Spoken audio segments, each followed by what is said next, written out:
nights, but skies are clear for now, and everything is in place for Tommy Malone to make his second career start.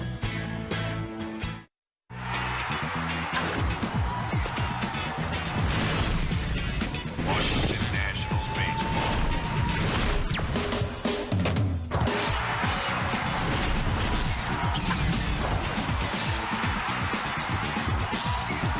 Washington Nationals baseball. Finally, we've got some baseball weather on South Capitol Street. The Astros on Hispanic Heritage Night here to visit the Nats. Flags of all our Hispanic nations being displayed. Always a festive atmosphere here at the ballpark. Bob and FP, welcome to a weekend of Nats baseball. I think that's the sun out there, by the way. Yeah, that big yellow thing in the sky looks great. Yeah, and it felt pretty good today, too. Let's talk about youth being served, because as we look at some of these young Nats that have come up, we're talking about draft classes as early as 06 and as recently Steven Strasburg in 09. Yeah, we're just talking about a lot of young talent. It all starts with Steven Strasburg, obviously. 381 days between starts. He was fantastic the other day. 14 of 17 first pitch strikes. Unbelievable. Chris Marrero's been doing a great job. A guy that, hit 300 with 14 home runs and 69 RBIs in AAA. He's been doing a great job. And Brad Peacock, what can you say about him? A tough Major League debut, put in a really tough position, but AA Eastern League Pitcher of the Year, 15-3 with a 2.39 ERA. And how about Steven Lombardozzi? 134 games in AA and AAA this year, a 3.09 average, 8 home runs, 52 RBIs. And we've liked what we've seen from Lombardozzi, a tough out, and Tommy Malone, a pretty good Major League debut. Threw a lot of strikes, 4 1/3 inning. You see the 3-run home run. So, needless to say, the future looks bright for the Nationals. Yeah, and you haven't even mentioned guys that are already here, have been here for a while. Jordan Zimmerman, Tyler Clippard, Drew Storer, and there's a whole host of other guys. And, of course, even going back to the draft of 05, Ryan Zimmerman, homegrown talent, is at an abundance. And Randy Noor, who's here from Syracuse, told me it's all about developing the winning attitude from the bottom of the organization all the way up to the big league level. And they do a great job of it, the minor league level. They talk about winning the National League East. They implant it in the guys' heads that that's what we're going to do. And I think when you want to win over the long haul, you have to do it through development and scouting, and that's what the Nationals have done. And then there's the really old guys like Michael Morse, who's 29 years of age. 5th in the league in hitting at .312, 26 homers, 83 RBIs. Whether it's slugging, ops, doubles, or RISP, Michael's doing it all.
Mobile Broadband Network.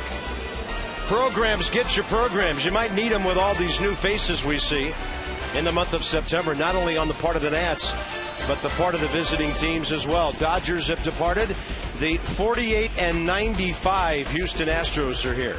Visit train.com for an independent train comfort specialist dealer near you.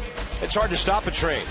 Delightful right now. It's pretty muggy with all the moisture we've had in the area, but we'll take 79 degrees on the 9th of September for the Nats and the Astros. Houston has beaten Washington 2 out of 3 this year in that series down at Minute Maid Park. We all know about Carlos Lee. He's been with the Astros for quite a while now after some very productive years with the White Sox, and he's always hit Washington pitching well, especially in their bandbox of a ballpark down there. You may not recognize any other names other than Jordan Schaefer, who they got from Atlanta for Michael Bourne, and Clint Barmas, the former Colorado Rocky, and maybe Humberto Quintero, who's been a catcher for this organization for a number of years. Okay, here comes chapter number 2 for Tommy Milone. I'm surprised the Astros didn't have a DH after all the talk about them going to the American League the last couple of days. Tommy Milone taking this mound for his second major league start, working off a pretty good debut where he went 4 1/3 innings, 6-hit ball, gave up 4 runs, all earned, struck out 2 and walked none. Fastball, cutter, curveball change from Tommy Milone. And defense tonight for the Nats behind Milone. Morse, Worth, and Ankiel in the outfield. Lombardozzi, Zimmerman on the left side. Espinoza, Marrero on the right side. And Wilson Ramos once again in the squad. So Steven Lombardozzi getting the start at shortstop today after playing second base yesterday. Alan Porter, junior member of the umpire crew, has the plate tonight. Crew chief Gary Darling, 25-year veteran at first. Paul Emmel and Rob Drake around the bases. Astros won 76 games a year ago. They are going to be hard-pressed to try to win as many as 59 this year. And here we go. First pitch of the ball game at 7:07, and it's right in there from Tommy Milone to Jordan Schaefer, the former Atlanta Brave. With Houston, he's hitting .288 with a homer, 5 RBIs in 15 games. And Milone working quickly, just misses away. That was a trading deadline deal July 31st, Bourne for Schaefer. Astros as a ball club, they can get some hits. They're hitting .259, 4th highest in the league. But they're 14th in runs, and they give up a lot of runs from their pitching staff. And Lombardozzi getting the start at shortstop today. 10 games at shortstop in Syracuse. 3 games at shortstop in Harrisburg for a total of 13 games over there this year. And Milone throws one in there. 2 balls, 2 strikes. You just wonder how his debut would have gone had he not lined into that out. First time up, hit the ball so well, and had a hit taken away by the leaping James Loney. And a 2-2 pitch has popped up. Straight back, Ramos to have a look. And about 4 rows behind the screen.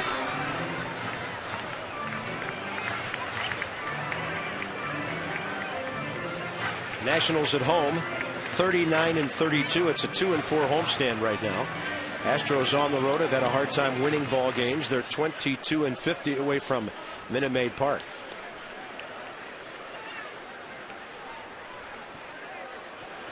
Breaking ball, a beauty for the strikeout.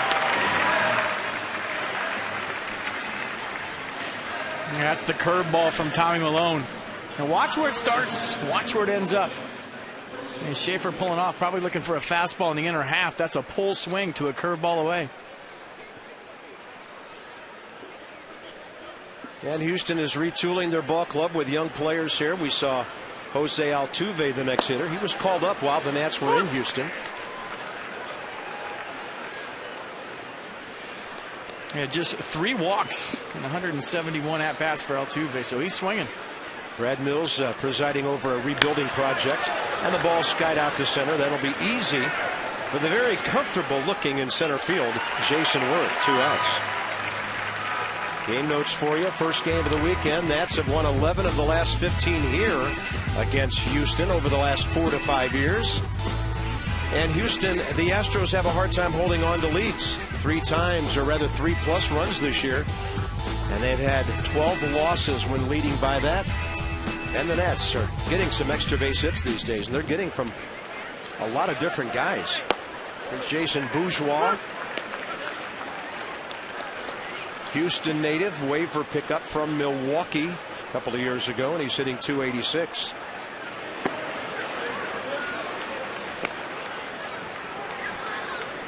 He is a speedster who has stolen 25 bases. Well, I'd love to play behind Tom Malone. He works fast. He works fast, throws strikes, and has great stuff.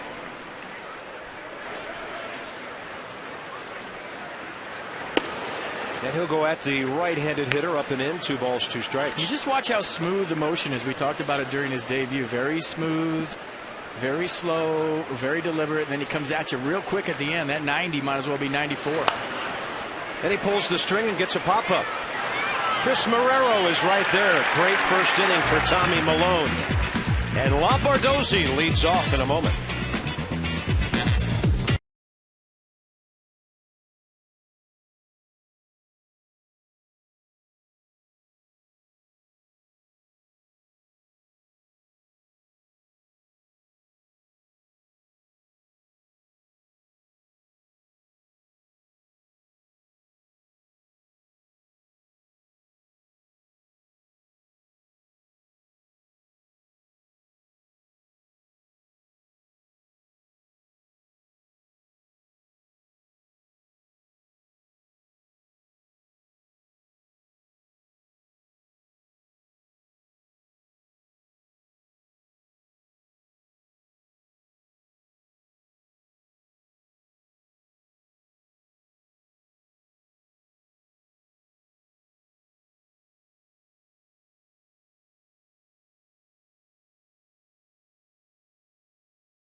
Evening here, and the Nats with an interesting lineup and a rookie up at the top, Steven Lombardozzi. 3 spots behind him, Michael Morse, who pounded Houston pitching in that series at Minute Maid Park. That was right after the All-Star break. The Nats went from Atlanta to Houston to LA, and Michael came up big. He's 5th in the league in hitting at .312, and he's up there in all the power categories. And for Houston, this is 26-year-old Bud Norris. He pitched at Cal Poly San Luis Obispo. He's a strikeout guy in his 3rd full year in the big leagues. 29th start of the season for Norris. Took the 8-2 loss against the Brewers last time out. 5 earned runs on 9 hits. Lombardozzi will be seeing a fastball, a slider, a curveball, and a change from Norris. He leads the club with 166 strikeouts and 169 in the 3rd innings. And the Nats did not see Norris in that series. They saw Jordan Lyles, who's in their bullpen, J.A. Happ or J. Happ, and Brett Myers as the 3 Houston starters in that 3-game set. And a bouncer up the middle for Lombardozzi, circling behind it, Altuve for the out.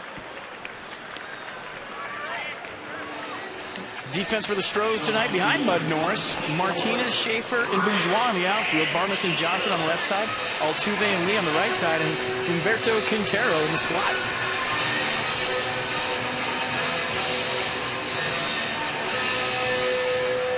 Norris' career record of 21-22 as Ankiel steps in.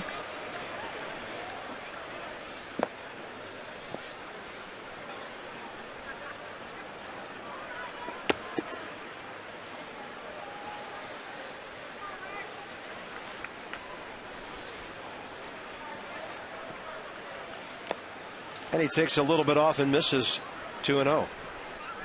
Nationals saw Norris last September here. The result was an 8-2 Houston win when he pitched 2 outs into the 7th inning, gave up just a couple of runs on 6 hits. Well outside to Rick, who has walked just 25 times this year, loves to swing the bat. And Keel, 5 base hits in his last 4 games.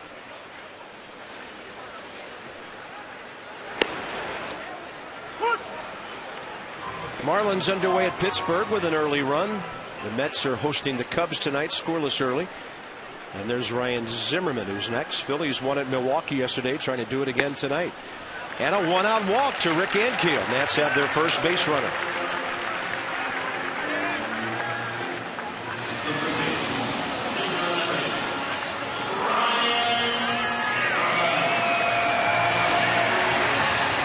You saw the numbers on Norris to start 6-9 this year for 3.83. He has had 3 1-0 losses this season.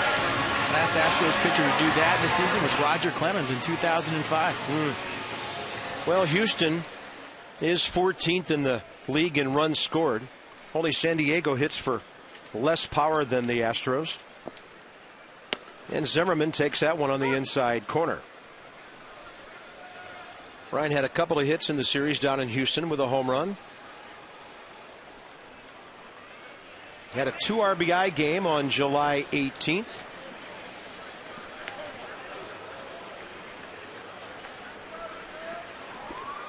And Rick Ankiel, if you forget about him, he'll swipe second. He is 10 for 13 this year. Humberto Quintero, 21% caught stealing behind the plate, 11 out of 53. Zimmerman hammers this one deep center field. It is off the very top of the wall and appears to be gone. Home run, 2-0 Washington.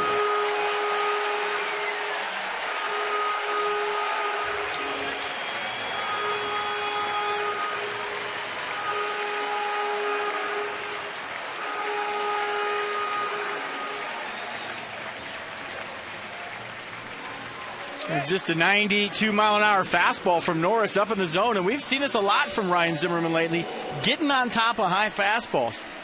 Getting a lot of backspin right there. His 11th home run of the year, 43 RBIs now. And that's where the big boys go, deep to left center field. Looked like it hit off a seat in the first row and came bouncing back.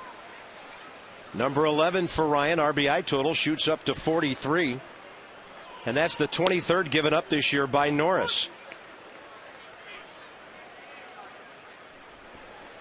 You know, we had a controversial call up against the wall yesterday, and I was watching the umpiring crew on that ball, a ball that hit the cement and came back. Second base umpire Paul Emmel was actually on the infield side of the grass. Third base umpire Rob Drake was standing right where he is right now. There was nobody out there to make that call. And with Jason Worth yesterday, ball off the wall caught. It's all you ask from a crew is that they run very far and get in a good position to make that call. Yep. I know they have replay on home run, not home run, so maybe that's what they were relying on right there, but there was nobody on the outfield grass to make that call.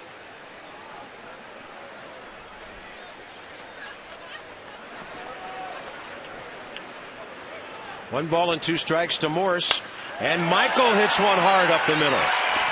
I was looking over the scorebook for that series in Houston. In the first 2 games of that series against the Astros, Michael was 6 for 7. With 2 homers, 4 RBIs, on base 8 times.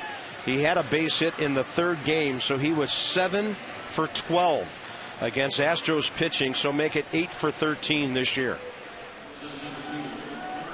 And Jason Worth, you might remember, I think he had 2 doubles and a home run in one of those games in Houston. Let's listen to the exhale. You can hear him a little grunt behind that one. I talked to him about that today. He says, I do that on all my home runs. A little exhale, a little grunt. Look where that one landed. Number 19, a big, big, big fly. Nats with a chance for a big, big first inning.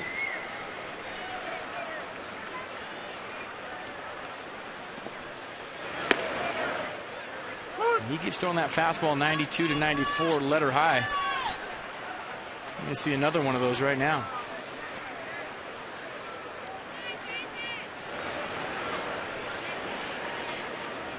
It gives up runs about half the time in the first inning on average.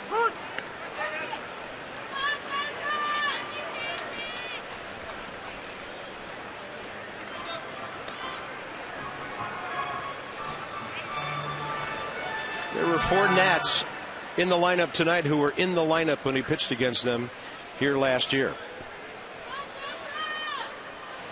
Zimmerman and Morse have batted. Espinoza and Ramos remain. On a pitch upstairs, they holler back, and Michael Morse is back.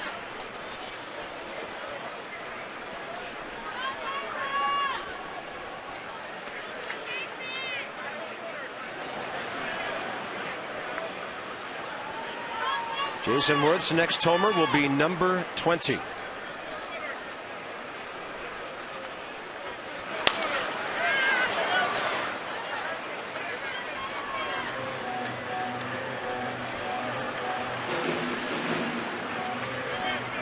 And then Danny Espinoza batting in the 6th spot tonight.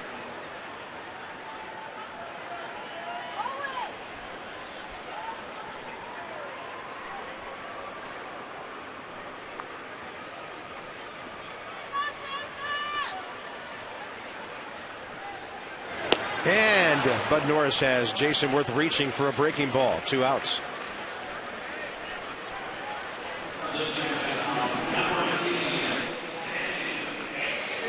Danny Espinoza is hitting .253 this year at Nationals Park.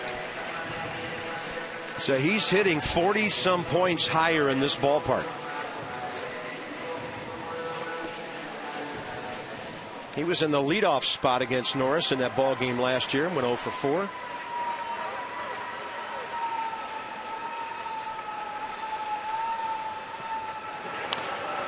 And he goes up ripping.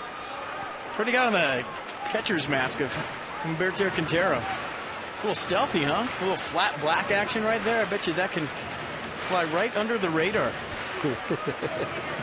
Radar absorbing material. Stealth bomber mask.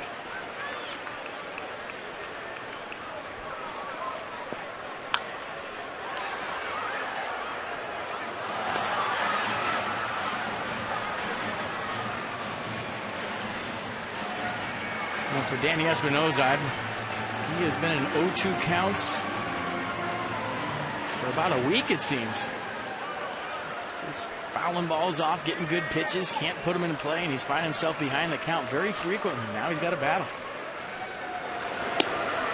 Pretty good take. Pretty good 0-2 pitch.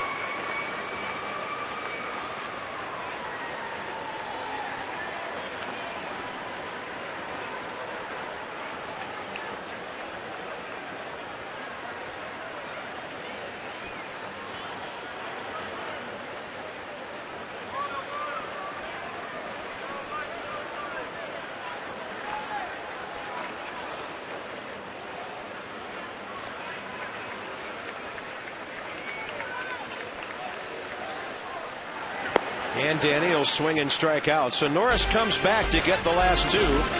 But a walk to Ankiel, and then Ryan Zimmerman with an absolute high-flying bomb to straightaway center field. Nets on top. Good weekend start to this one.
Home runs on the year now.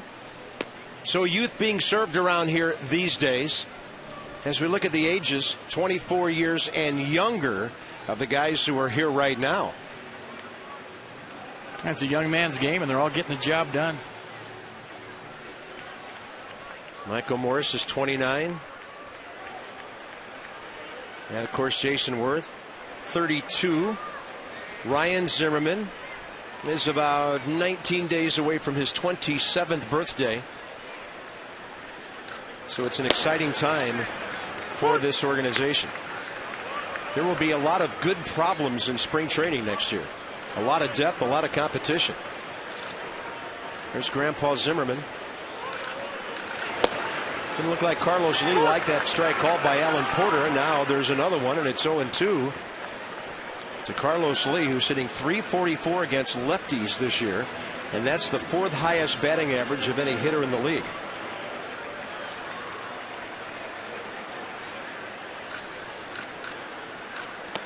Way inside.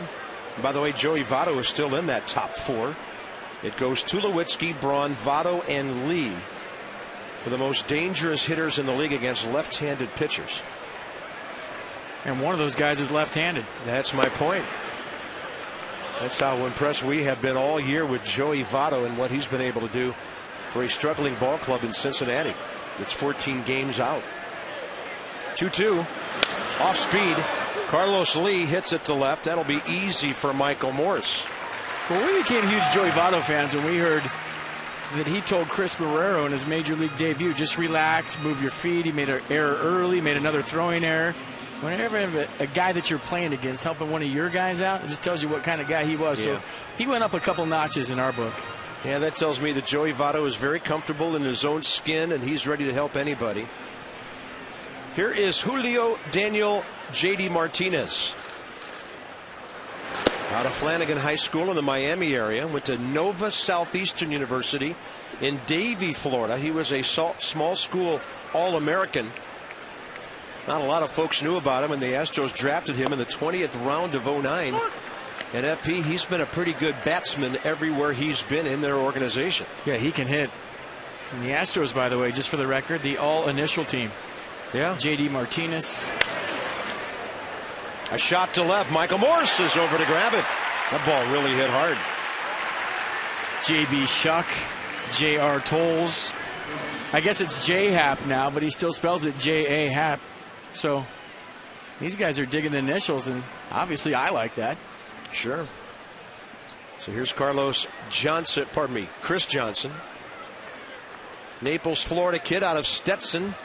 You just call him CJ. Okay. And that's outside. Johnson hitting .245, 36 RBIs. 4th rounder from '06. Ed Wade, the Houston GM, is here. And he really ushered in a rebuilding area around July 31st. Ryan Zimmerman throws out Chris Johnson. 6 in a row from Malone to start the game.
the ballpark.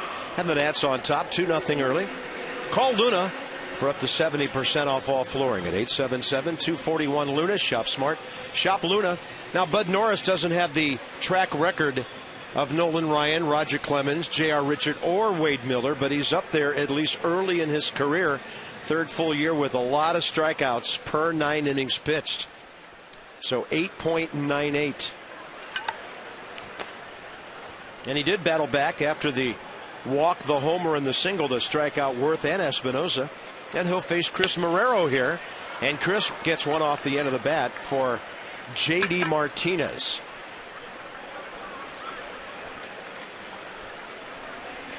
Reminder to buy 2 and get 2. We're talking season tickets for next year. Place a deposit now. Get the rest of this season free. So check it out at nationals.com/2012. You can do the math on all these young guys we're talking about. And the best part of the math for you is 2 for 1 or 4 for 2. Play it any way you want. And we'd love to have you join us at the ballpark on a daily basis next year.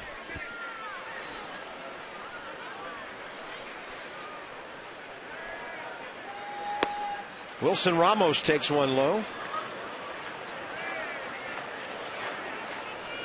Ramos had a base hit in 3 trips against Bud Norris in that game last year. First time and only time he's faced him. I talked to him today. Mom's leaving tomorrow. So you sure you don't want to buy her an apartment in the D.C. area? He started laughing. He said, you have been absolutely raking since your family got into town. And he has. Nothing like some good home cooking to lock you in. 2-1. No place like home. But he produces on the road as well. I mean, that's 6 of his 12 homers and 23 of his 43 RBIs. So while Wilson doesn't hit for average on the road like he does here, he still produces runs at the same pace. He'll pull that one by Bo Porter, and the count's 2-2.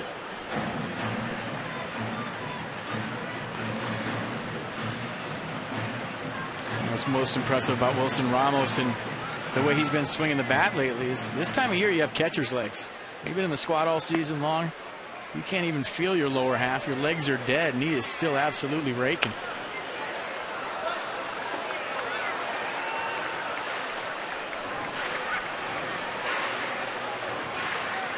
Time of year when you see most catchers tail off, Wilson Ramos is doing just the opposite.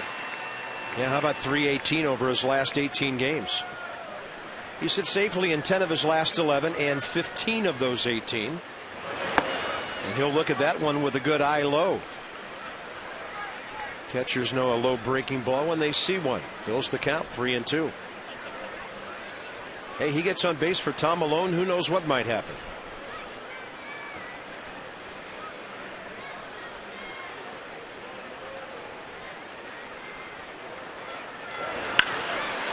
Sharply hit and right at Chris Johnson. High throw.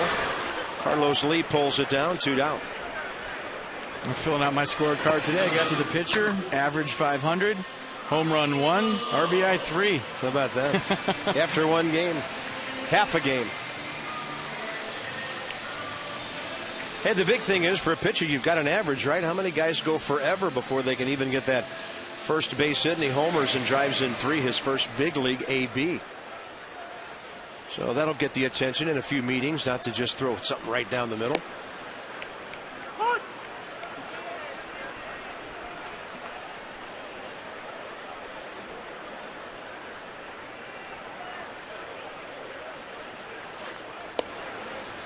That's on the corner. Alan Porter says strike 2.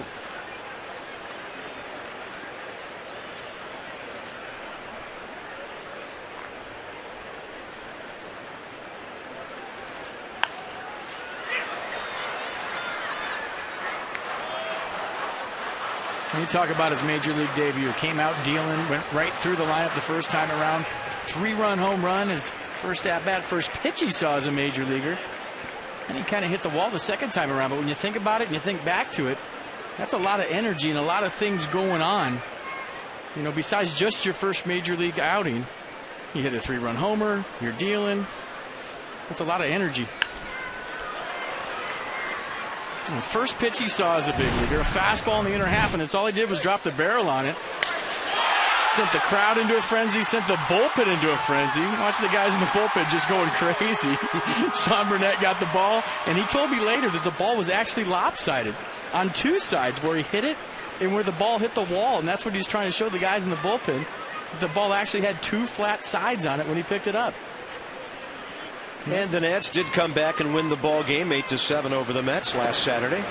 Had a good eye. Malone 0-2. Now he's worked the count back even after fouling a couple of pitches off. That's Roy Hobbs stuff. 3-run homer and the ball's lopsided.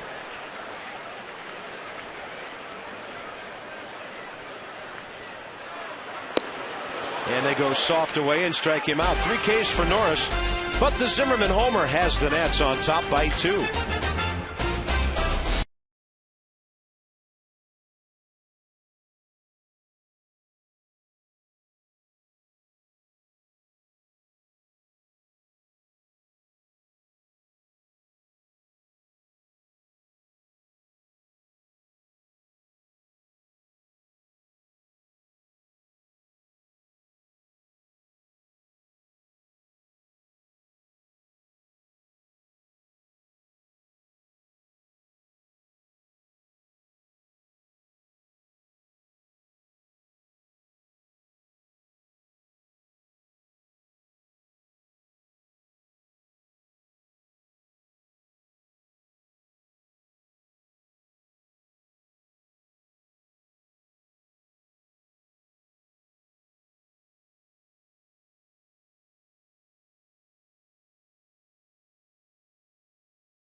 Nothing.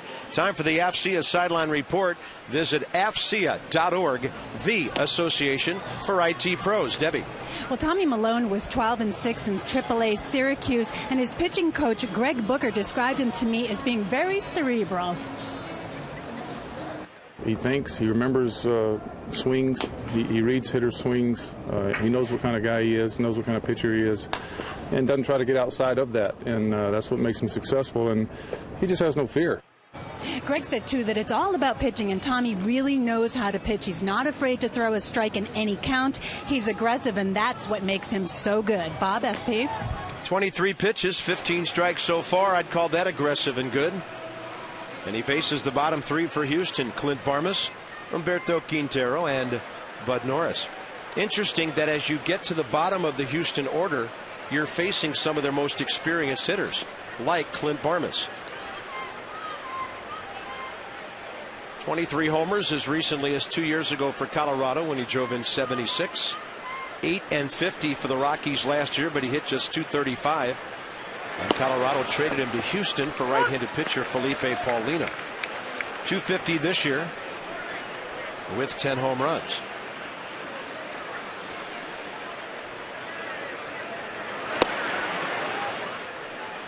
And they do have a young shortstop on their ball club who we've seen play this year, Angel Sanchez. It's Barmas tonight at the age of 32.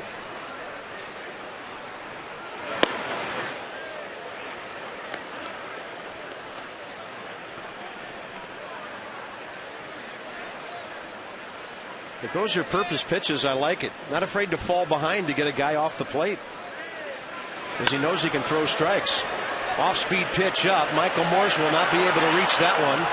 And that bounces over the wall and hits the railing for a ground rule double. And Clint Barmas, over 3 ball games, is now 5 for his last 7. I got into a 2-1 count trying to pound Cliff Barmas in, with the fastballs early, and goes to a changeup right here, 2-1. He's all over it. Almost like he was sitting changeup the whole at bat. took 3 fastballs to get to a 2-1 count, and then all over an 80-mile-an-hour changeup right out over.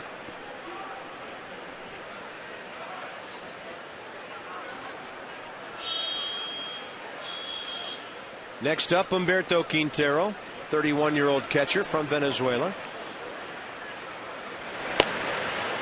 And Malone delivers a strike.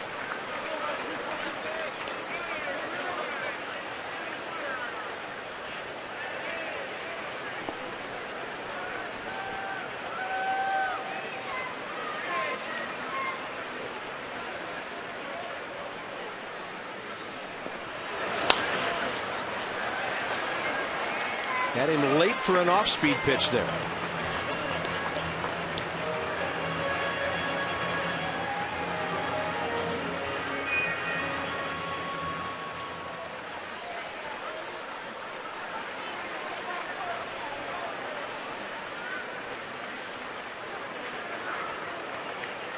Targets in, and he jams him. And that's the cutter right there, 89 miles an hour. That's the one he missed to Barmes on the 1-1 pitch, but that one was perfect. 4-seam fastball goes straight, 88 to 90, then he'll cut one that's about the same velocity. We saw it right there.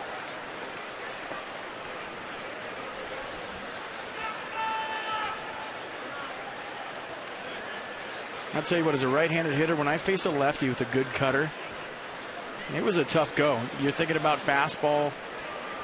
If it's got some velocity to where you have to respect it and cheat to get to it, it opens up everything else. And that's the pitch that Tommy Malone uses to establish, and then he goes from there. There's another cutter right there, 89. And cutter's a fastball that just comes in a little bit at the last minute. And anytime a guy's got a cutter, you'll hear it word spread around the dugout. Nasty cutter, nasty cutter. But if you look for it, there's not a whole lot you can do with it. You pull it foul, you get yourself a couple of strikes. And Tommy Malone's looking for some weak ground balls with that pitch.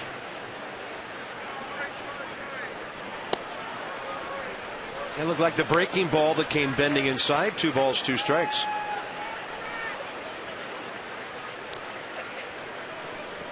Pitcher next. And Bud Norris does have 6 hits and 4 RBIs this year.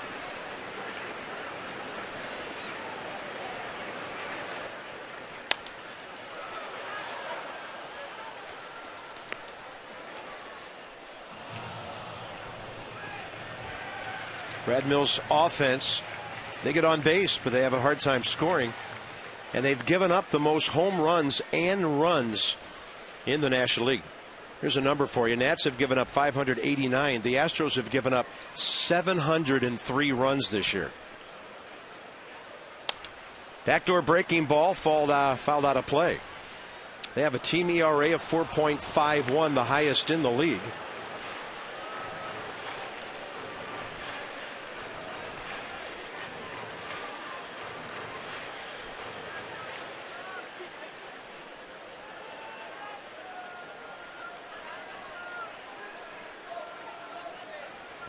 Two balls, 2 strikes. Severe jamage there. Zimmerman to his left. Makes the play. Marrero back to the bag. And the base runner, Clint Barmes, was dealing with the bat barrel. And so was Zimmerman. He almost stepped on it when he made his throw to first base. And that's the cutter I'm talking about. And that's the weak ground ball I'm talking about.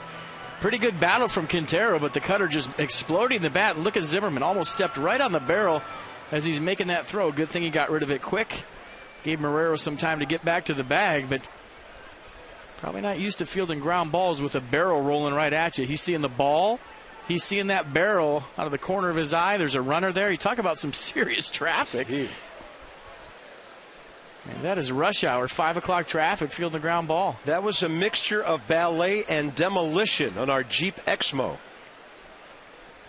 Here's Norris, who takes one load. The Chrysler, Jeep, Dodge, and Ram Summer Clearance event with offers that won't last long. They want you to hurry into your local dealership this weekend. Check them all out.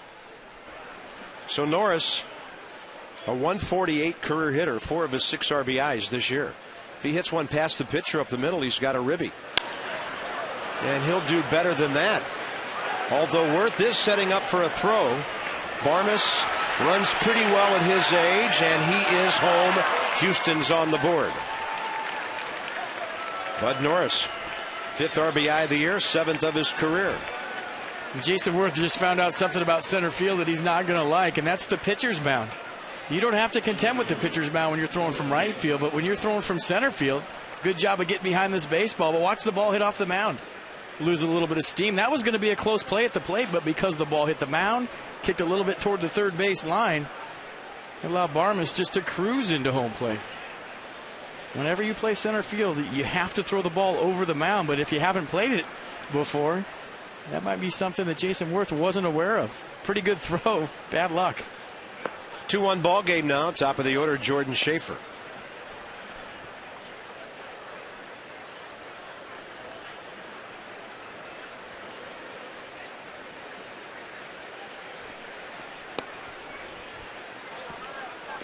Schaefer struck out swinging first time up.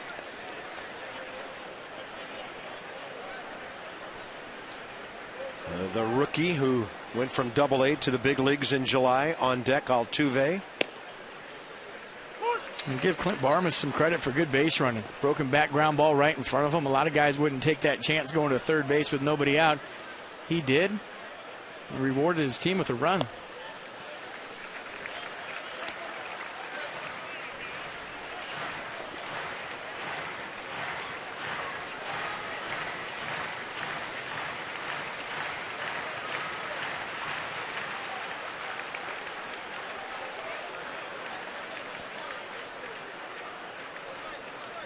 And a 2-2 coming. Got him with a breaking ball first time and strikes him out again. Tommy Milone's only 2 Ks against Schaefer, and he has a 2-1 lead now. Bottom of the third coming up.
Wireless service and a free smartphone. Just sign up for Cox Wireless at their local solution store. Visit Cox.com. They bring us our game summary. So Tommy Milone, 42 pitches, 27 strikes, and all the offense he needs, at least for now.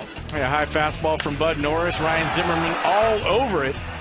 Well, tomahawk chop out to left center field for his 11th home run of the year. He'll bat third behind Lombardozzi and Ankiel here in the bottom of the third.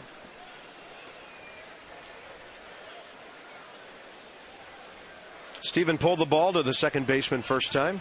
Target in. They'd like him to do it again with that pitch, and he does. One quick out. I'm telling you, partner, that first hit's the hardest one to get. Yeah, we thought he had it on his first swing. 0 for 7. He'll be fine. And here's Rick Ankiel.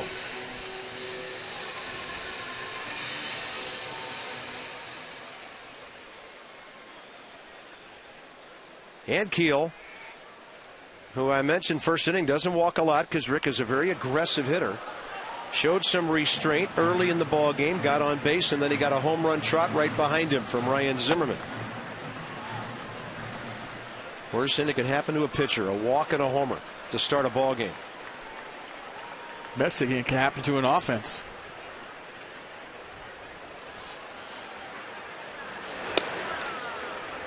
And a little bit outside, 1 ball, 1 strike.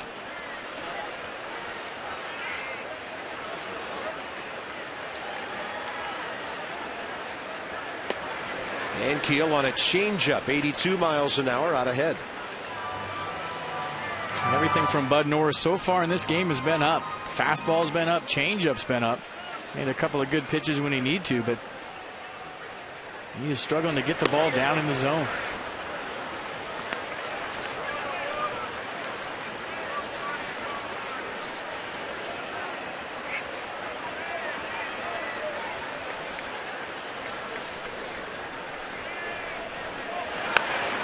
Big time rip by Rick, who was looking for his 9th homer on that one.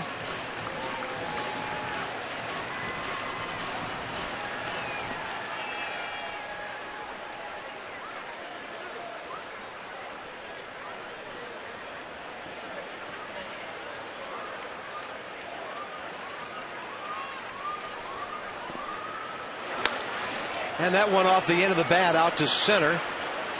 Barmes out, Schaefer in. Jordan Schaefer has always had good speed, and that's 2 quick outs, and that's 7 straight now for Norris, with Zimmerman coming in. And the Potomac Nationals, they've been dealing with the weather in their playoff series as well. Check them out at PotomacNationals.com.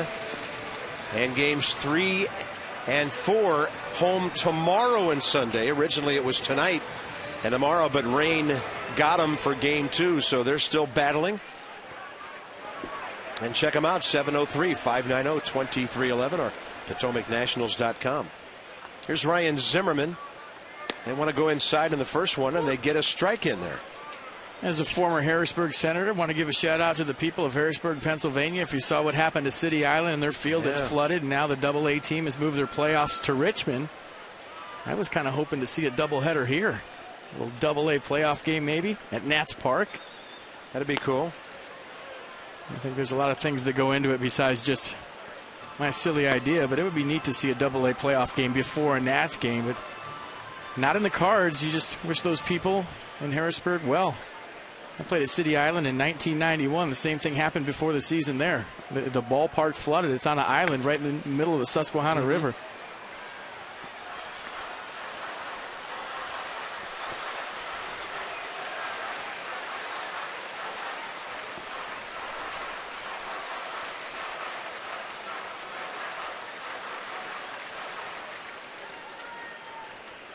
Ryan Zimmerman saw Harrisburg for 63 games back in 05 before his September call-up. That was his last stop. He never played AAA.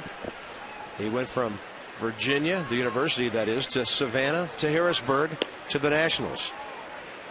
And time had evidently been given. Here was Bud Norris wants to know what's up. I don't know if time was given. You see Ryan Zimmerman just sprint back in the box right there? That was hilarious. He just ran into the box from about 5 steps out of the box in a full sprint and got his stance, and the crowd was cracking up. That was good stuff. Check this out. He doesn't want to get quick pitched again. Watch him. Get in the box. I'm ready to hit. Hello. Let's go. Bring it on, meat. All right, he can catch his breath now as he fouls one to stay alive. Hey, when you're 1 for 1 with the jack, you should be having fun. I know there's a notice down in the clubhouse that says when the bases are empty, the umpire shall have the pitcher throw a pitch with no more than 12 seconds in between. That's only with the bases empty. Whether that gets enforced or not, that's anybody's guess. That's like the speed limit. You kidding me? Yeah, you know when the Yankees play the Red Sox, that doesn't get enforced. It doesn't get enforced anywhere ever. No matter who's playing at any level. And that's what it says, 12 seconds, and I'm reading that going, oh, yeah, sure. 1, 2, 3 for Norris, and he's now retired 8 straight. Nats got him early, 2-0, 4th inning coming.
ushering in a weekend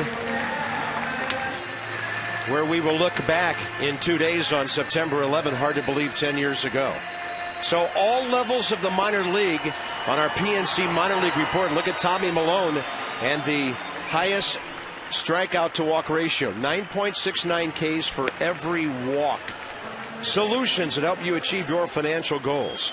PNC, for the achiever in you. Jose Altuve, the hitter, leading off top of the fourth.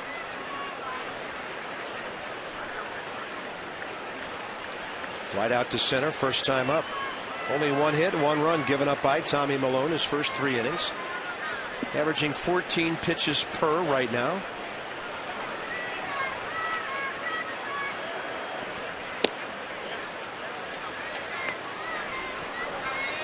Like I said, first time up. Altuve swinging 23 strikeouts versus just 3 walks. And you would think that a guy with a small strike zone like that he would have a few more walks. And on a 79-mile-an-hour off-speed pitch, Worth actually knocks it down with his bare hand as the ball took a little reverse bounce on him off the bat of Jose Altuve. Astros have their second hit. I'm sure Jose would tell me, I can hit, bro. I don't need to take any pitches. He's held his own, came in hitting .287 in his first 44 major league games. As I mentioned earlier, did not play AAA ball. Here's Jason Bourgeois, fouled out to Marrero, first time up. Remember, Malone's got that great move. Altuve can run, hasn't run a lot. He's 5 out of 7. They'll set it up with just a simple, I'm going to throw over, show you my B move. But the A move is as good as a left-handed move as I've ever seen.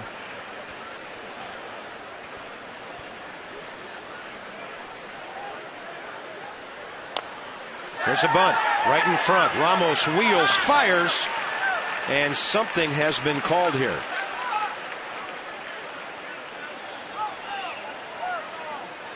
First base umpire Gary Darling had his hands up as if to call foul ball. Did he see some contact between the ball and the batter while he was still in the box?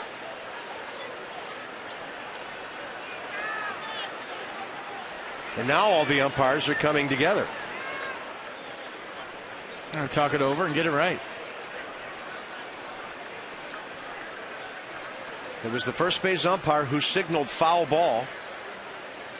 For where we're sitting, we couldn't tell with the naked eye. It looked like a bunt right out in front of the plate. Wilson Ramos grabbed it, threw to first base, scored a sacrifice. Altuve to second, but they're calling it a foul ball. You know, and the tough thing about this, unless the umpires saw it clearly, they're not going to overrule their guy. If that ball hit him, he's out of the batter's box, and he should be called out. Yeah. I think he thought the ball hit him, FP, when he kind of threw his left arm. Watch his left arm, his left wrist right there. And I think that fooled Gary Darling into thinking the ball hit him. Well, if the ball hit him and he's out of the batter's box, it's not a foul ball. He's out. Exactly. So you might say he got it wrong on 2 different levels. It's got to be an out either way. It's a foul ball if it hits his bat twice in the batter's box.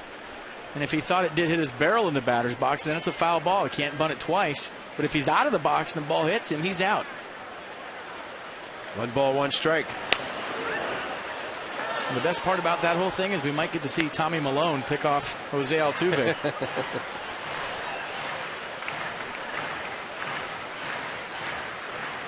You hear a guy's got a good move, I'm telling you what, I would not even get off the base. It would be like the Little League World Series. I've had my left foot on the base and my right foot off the base. And there are some guys in the league like Pettit, Terry Mulholland had a good step-off move, but when you talk about Tommy's move, it's as good as there is. And that ball out into center will drop in front of Jason Worth. So the Astros with a couple of flares here, and now you've got Carlos Lee coming up. 8 o'clock on a Friday night. Finally some really nice baseball weather. 79 degrees at game time. And by the way, the Nats wanted us to give you one more reminder about a great event here at the ballpark tomorrow morning at 9 o'clock. The Light the Way 5K, a family fun event for the visually impaired from the Columbia Lighthouse for the Blind. It's a 5K walk and fun run And you can go to clb.org at this late time to register. And there's an infield fly and a big out on the first one to Carlos Lee.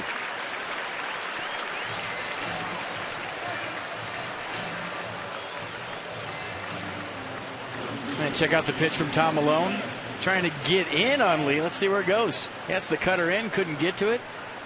The ball beat him. He tried to create some space, and in doing that, popped it up to second base. Good pitch. On the Kinetic Pitch Track.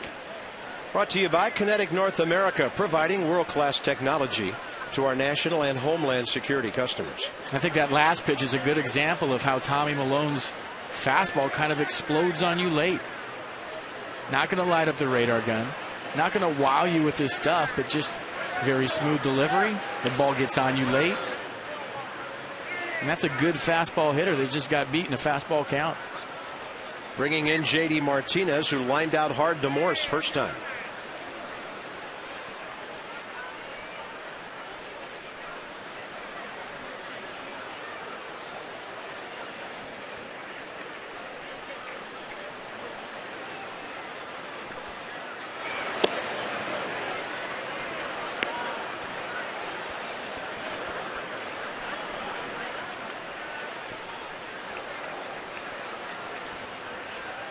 Two on, one out in a one-run game. Nats on top, 2-1 on the Zimmerman first inning homer after an Ankiel walk.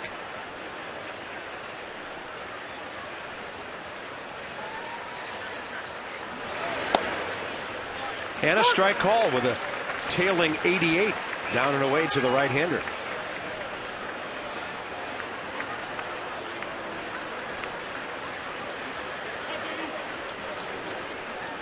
Third baseman Chris Johnson holding and waiting.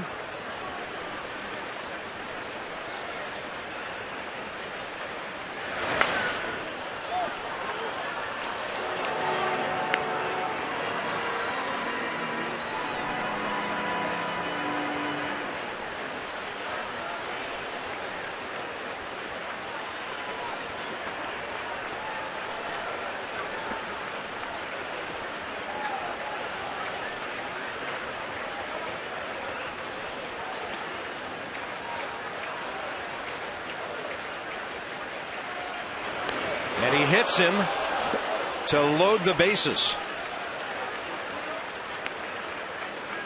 I tried to go in with that cutter with 2 strikes and just got away from him.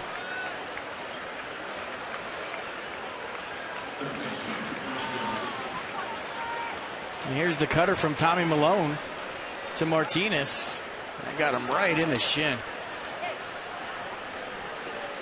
So now he's got to go to his strikeout stuff and figure out a way to either get a ground ball or punch Chris Johnson out.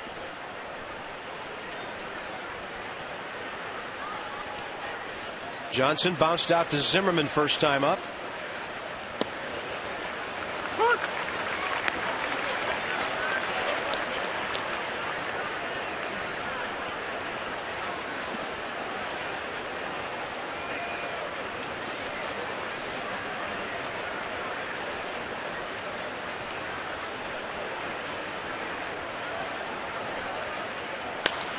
And on the off-speed pitch, it's foul down the left side, 0-2. I was wondering when he's going to go back to the changeup. And Clint Barmas hit a double on a changeup first time up in a 2-1 count. We haven't seen a whole lot of changeup since then from Tommy Malone.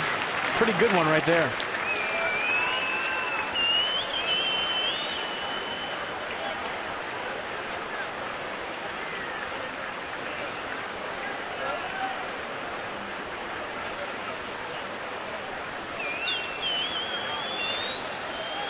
Two pitch with 1 out, runners on every base, and he goes off speed again, out to center. Jason Worth getting behind it.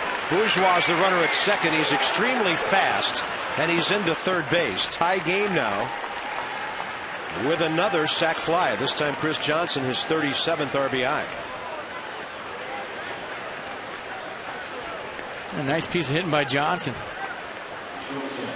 A curveball out over the plate, stayed at the big part of the ballpark, got himself a sac fly and an RBI, and we're starting this one all over again.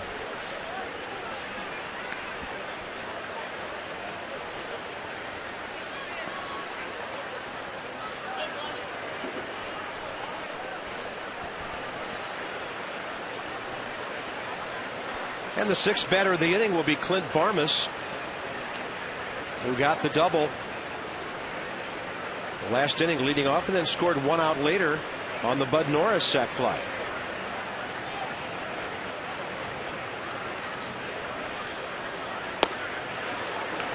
There's a good changeup right there.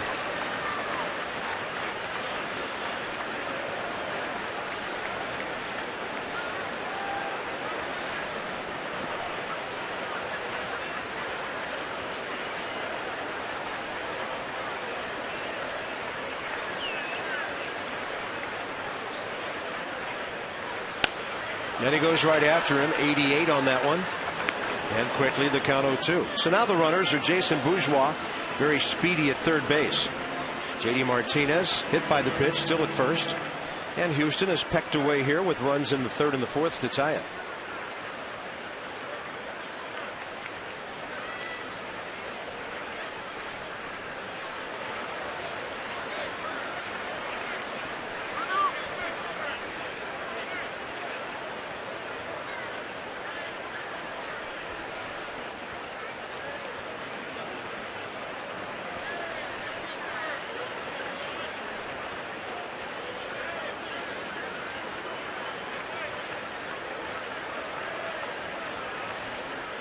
Target up and in from Ramos.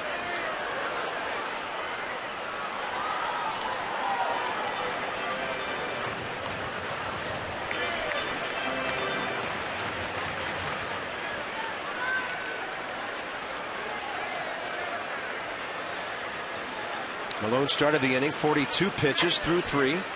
He's about to throw his 60th.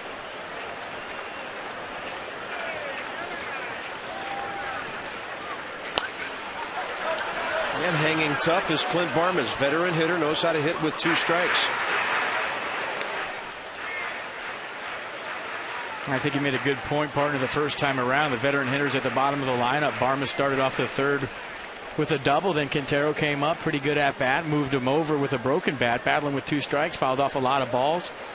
Had a little pitch count killer in him, and then Norris came up and had a sac fly. And now you're seeing the guys a lot like the first outing, doing their homework, seeing Tommy Malone the second time around. Swing and a miss on a pitch away. 88, but he got it by him. Tie game now with Michael Morse, Jason Worth, and Danny Espinosa coming up. Bottom 4.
Trailing, and Abe pulling away.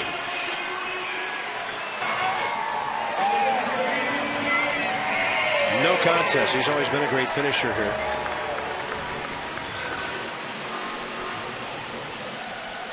By the way, I found out the other day the oldest statue of Abraham Lincoln is not too far from the Capitol. The oldest statue, not the biggest one like in the memorial. Somebody is having a blueberry something right there. I'll give you a hint where it's at. How about the letter D and the number 4? Check it out in Northwest sometime. It's pretty cool. Abraham Lincoln. Are we playing Battleship? Yeah.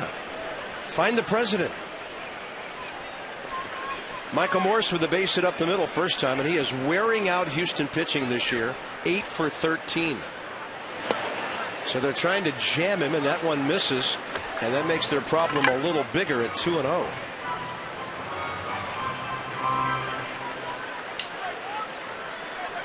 Morse singled right after the Zimmerman homer. The Nats haven't had a hit since. So on 2-0, he was trying to hop all over that one. See, this is the danger of trying to go in on Michael Morse. And look where the target is, and look where this pitch ends up. Trying to get this down and in, and it's right out over the plate. So if you're going to go in on the beast, you better get it in there. He got away with one.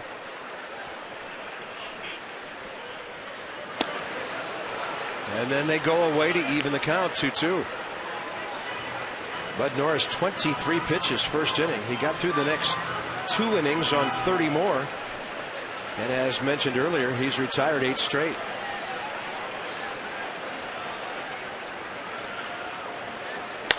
Up the middle. And the pitcher, while moving away from the rubber, able to stab it for the first out. TV schedule coming up for the weekend. John Lennon back to the mound tomorrow night against Wandy Rodriguez. Steven Strasburg returns on Sunday against Henry Sosa. So check out some tickets for Sunday, September 11th here at the ballpark. And then after that one, when DC 50 will join us for the Strasburg start, it's on to New York. The Nats will actually play the Mets, 4 up there. Night games Monday, Tuesday, Wednesday, and a day game on Thursday. And then right back home next weekend with the Marlins coming in. We're here for the weekends and gone for the weekdays the rest of the way.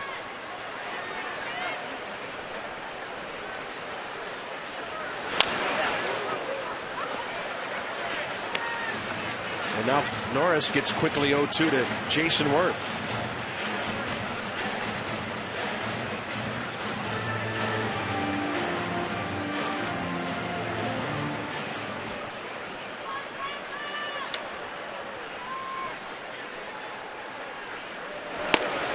Inside.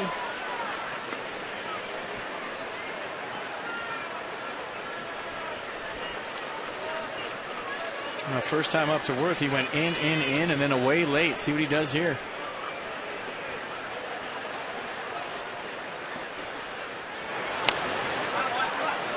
Tried to get it out there, fouled it off.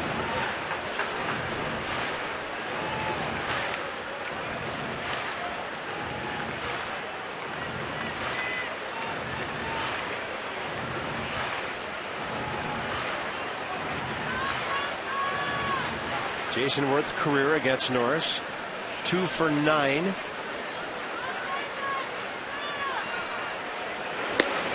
And he'll take one up and away. That evens the count, 2-2. Astros against the East this year, 25 ball games. They've lost 18 of them. The Nats have dominated the Central here at home. And Worth on a pitch away will foul tip it, and he's gone. 2 down. Strikeout number 4. Well, you Danny Espinosa fans, and if you're just a Nats fan, come on by tomorrow night. 7:05, game 2 of the series with John Lennon pitching. Danny Espinosa, bobblehead night. Drop by nationals.com/tickets. The first 15,000 fans will receive bobbleheads. And Danny said today, and you might notice the clean-shaven look, the bobblehead is clean-shaven. That's what Sharpies are for. Paint a beard on Danny tomorrow night with me. He said it today. He said it actually looks like I have a few freckles on that thing. So we'll check it out tomorrow night and give Danny our expert opinion on bobbleheads. Outside, 1 ball, 1 strike.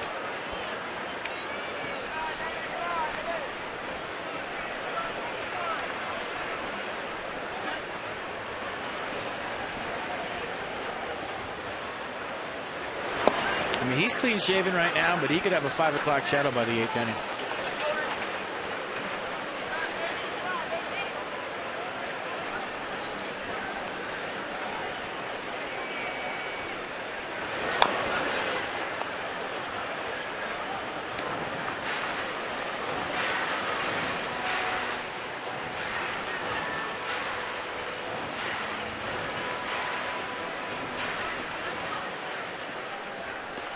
Chris Marrero, if the inning continues, things a little quiet right now for both sides.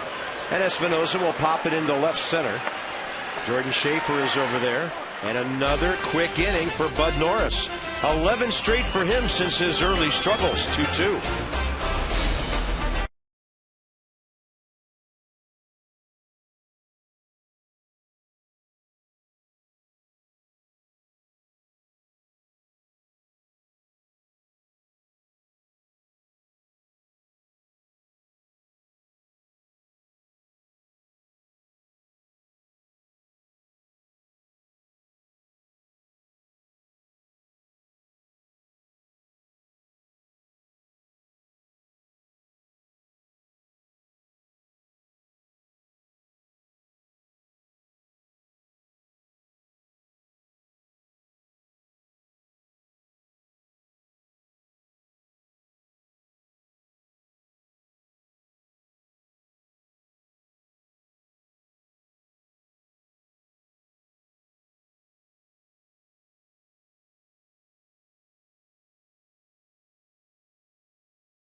On Masson, brought to you by Verizon Wireless, America's largest and most reliable wireless network. Buck Leonard, Ryan Zimmerman, Josh Gibson, great ball players all over the ballpark. Homestead Grays used to play half their games here and the other half in Pittsburgh years ago during those wonderful days of the Negro Leagues. A lot of great family action here at the ballpark tonight. Folks enjoying the night and a 2-2 ball game as we go top five. Tommy Malone, a couple of long innings, starting with that Clint Barmas double leading off the third. So he's got the catcher, the pitcher, and then Jordan Schaefer here. Humberto Quintero leads off.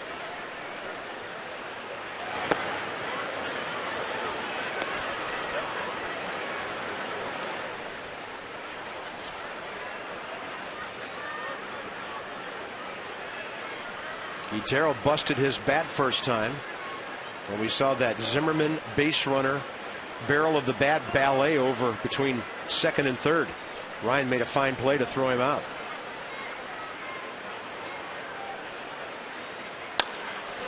Waits for that one and laces it to center. And Jason Worth right there with a little hop for the first out. AT&T trivia for you with one out here in the fifth. Stephen Lombardozzi 0 for 2 tonight, getting a second start. Steve Sr., 6 years with the Twins and the Houston Ball Club. There are some other Nationals-oriented father-son combinations we'll tell you about. And Stephen's dad, 6 seasons in the big leagues, a career .233 hitter, .307 on base percentage, 20 career home runs, got him by 1. Pretty solid big league career. And how about Bud Norris swinging the bat well? Sacrifice fly earlier. Solid single here. Houston's 4th base hit. Let's finish off some trivia for you. Some other father-son combinations the Nats have had. Tony Armas, Jr. and Sr. Aaron Boone, of course, from the great Boone family. Darryl and Gary Ward. Both Mike Bassics. Dave LaRoche, Adam LaRoche, and Jason Worth, and his stepdad, Dennis Worth. He played 4 years in the big leagues, and he told you the story when we played the Reds. His old minor league teammate Chris Welsh told us, the Reds TV analyst, about Dennis Worth making lamps, beautiful lamps out of broken bats. Little second income in the minor leagues. Traveled with his woodworking tools. I was watching MLB channel today, and they had the most outstanding moments or something, the top 9 in Major League Baseball games, and Had the game where Griffey Sr. and Griffey Jr. went back-to-back home runs against the Anaheim Angels. That was very cool. Back-to-back. I mean, just to play in the same game with your dad, but to go back-to-back home runs, it was amazing. That ball is scorched to right by Schaefer. It's going to one-hop the wall. Third base coach Dave Clark will hold the pitcher who's running over there. And now Houston has second and third, one out. And all 5 of the Astros hits now in the last 3 innings. It's a guy that Tommy Malone handled with the curveball a couple times up today. Went with a fastball right there, and Schaefer was all over it. Said, I'm not getting to that curveball again. So he got him early, a little ambush piece, double, second and third. Astros are in business. And a very fast base runner coming up to hit in Jose Altuve. Not often you would squeeze with a pitcher running, but this kid could bunt for a base hit. He can fly. Davey electing to keep the infield back right here.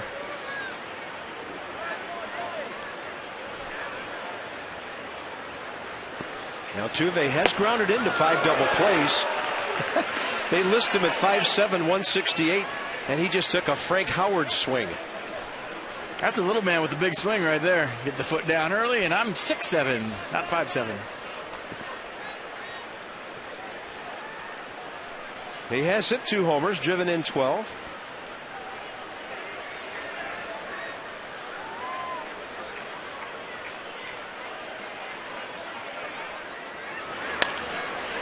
And see, this is where if I was Davey Johnson, I understand keeping your infield back right here. You have confidence in your offense.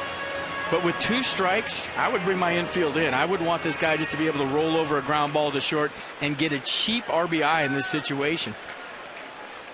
Yeah, infield back early because he's ahead in the count. You respect him as a hitter, but maybe 0-2, bring him in.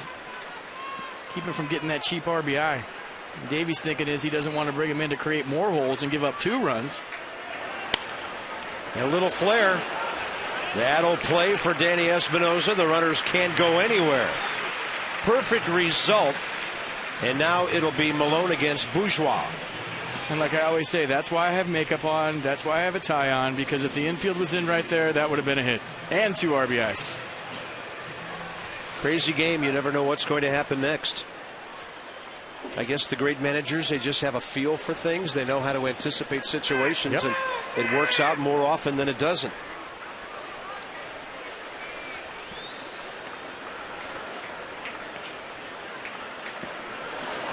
Pretty good pitch, by the way, too. Oh, yeah. Getting in there right there in big situation. Second and third, 1 out.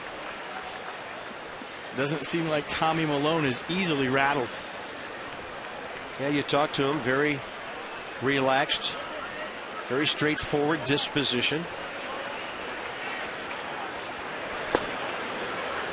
And that'll be inside. 1 ball, 1 strike to Bourgeois, who flared one to center last time to set up their bases loaded situation and the Chris Johnson sac fly. Bourgeois, 12 of his 13 RBIs in situations just like this. Oh, that's a good off-speed pitch. 80 miles an hour, way out ahead.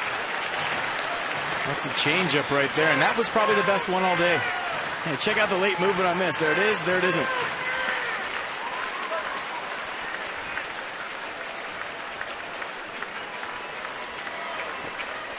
One ball and 2 strikes. Got him on a pop-up. Ramos looking at it. On the track and just over the screen. Wilson hoping it would have some of that spin that brings the ball back, and it just couldn't come back far enough. By the way, plays like that are tricky for the catcher. If you've been to the ballpark here, you might notice the screen leans back at a very slight angle. It doesn't go straight up from the wall there, so catchers have to stay with it right to the end. I did notice that Wilson Ramos did not hand his mask to Alan Porter. And that hits the runner, and the inning is over. I mean, the ball was right at Lombardozzi, but Jordan Schaefer never gave it a chance to get there. Base hit, runner retired, inning over.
Now, I don't know how much of a monetary value you can put on a walk when a pitcher gives one up before a home run.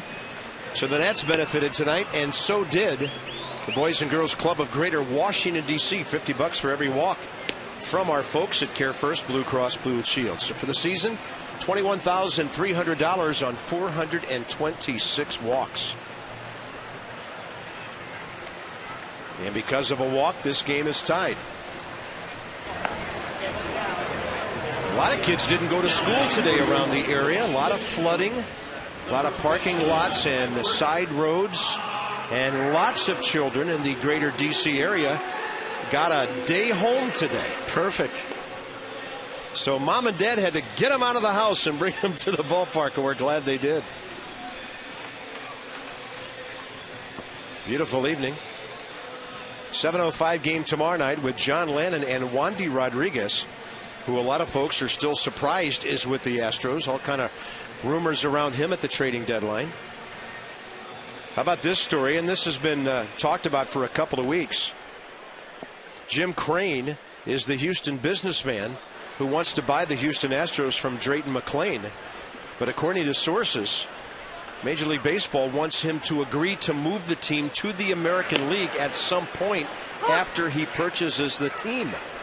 So it appears, and they're not sure he wants to do that, it appears that the commissioner, at least if this is true, is pretty well set on having two 15-team leagues, and some sort of interleague play every night of the season would be the result. How would you not? Well, I know Carlos Lee would be in favor of the Astros moving to the American League. He could get out of first base and DH, huh? Mm-hmm. El Caballo could do some serious damage there. He did that in Chicago. It would set up an interesting scenario in the state of Texas where the Rangers and the Astros would then both be in the same league. I mean, they play interleague every year just like the Nats and the Orioles do, just geographic rivals. And this ball off Chris Marrero's bat, sliced out to right and caught by Jason Bourgeois. Ramos coming up. I kind of like it. I like the idea. Usually I'm not a guy that likes change. I don't want another playoff team, another wild card team messing with what's perfect right now. But that one, to me, for some reason, makes sense. The thing I'm concerned about, FP, is two 15-team leagues. And so, all right, maybe the top 4 to 5 teams, in some cases 6, would make it to the playoffs out of each league. But if you don't have divisions, what possible hope would there be for some ball clubs? Even by the All-Star break, you could be so far out of it. You know, what do you do the rest of the season? At least divisions kind of at least give the perception that things are still a race longer than maybe they are. Well, who said they weren't going divisions? Well, we've heard it both ways. I've heard 2 15-team leagues, 3 5-team divisions, and you know, that's the logical thing. It's, you know, I've heard it said that it would just be 15 and the top 5 go, 5 or 6 go. I'm sure you could do it East, Central, West.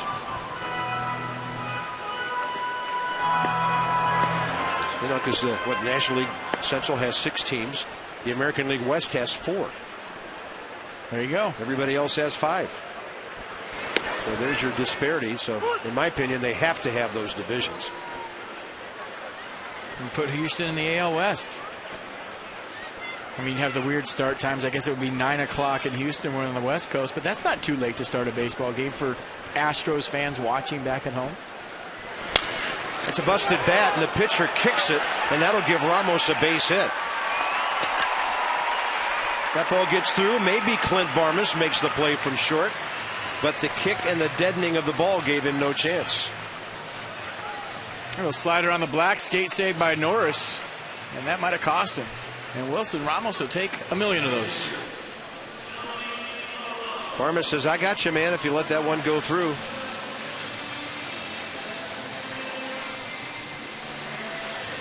I think the strength of Houston's ownership will be tested in that situation, because there is a precedent for something like this. We'll talk about that after Tom Malone tries to help himself out here. Oh, he pulls it away from the third baseman. Great bunt. Chris Johnson was really charging. Nicely done. First career sacrifice. 3-4. Ramos to scoring position. Perfect bunt. Chris Johnson was about as close as a third baseman can get on a bunt, coming in like a crazy man right in the face of Tommy Malone. He saw that, and you're supposed to bunt this to first. And Carlos Lee has to hold the runner on, so he's probably the farthest away. But you talk about making the first bunt be in the dirt. Look how close he was right there. He might bunt that by Chris Johnson if he bunted it hard to third, but perfect sacrifice bunt. Now the stage is set for Steve Lombardozzi. Looking for his first big league hit and RBI, and that's upstairs. And sometimes as a third baseman, you can get too close, and you could make the argument right there. Chris Johnson was almost too close to Tom Malone.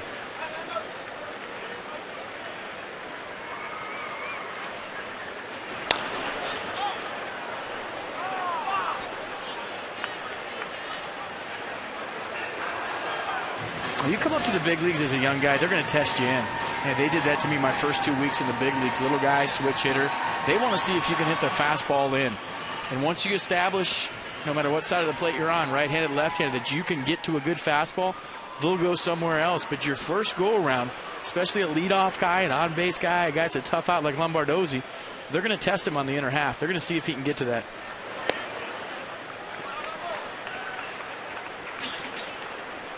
Counts in his favor, 2-1. And I found my first week at the big leagues, it was fun because nobody had a book on me. Nobody had any idea about what kind of hitter I was. They didn't know where my weaknesses were. They didn't know where my strengths were. So I just went up there and had a good time, got a lot of hits, and then they figured me out, and I had to figure out what they were doing back to me. Lombardozzi hits one in the air to left. J.D. Martinez is there. And this will be a 2-2 ball game into the 6th inning.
It is time for the Coors Light Freeze Cam. We're going back to the 5th inning. Jason Bourgeois at the plate.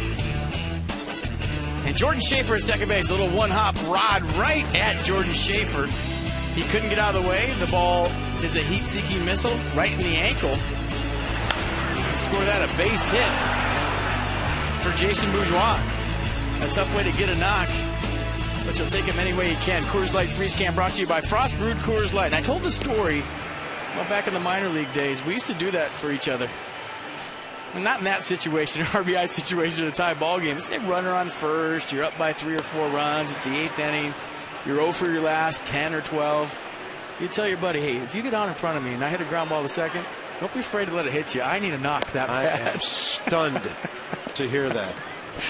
Well, my buddy did it for me once. Took him out for a couple of pops after the game and said, thanks, man. I needed that knock. Because you never know what'll get you going. And sometimes you have to hook your roomie up. Did we know about this when Masson interviewed you? Craig Stammen is back. Soft-spoken young man from Ohio. Always good to see Craig in the clubhouse. And He had a visit with Johnny Holiday before the game. Pretty sure that was the least of the worries. That is a first pitch 85 strike for Tommy Milone against a big, strong right-handed hitter, Carlos Lee. One of the big outs of the game.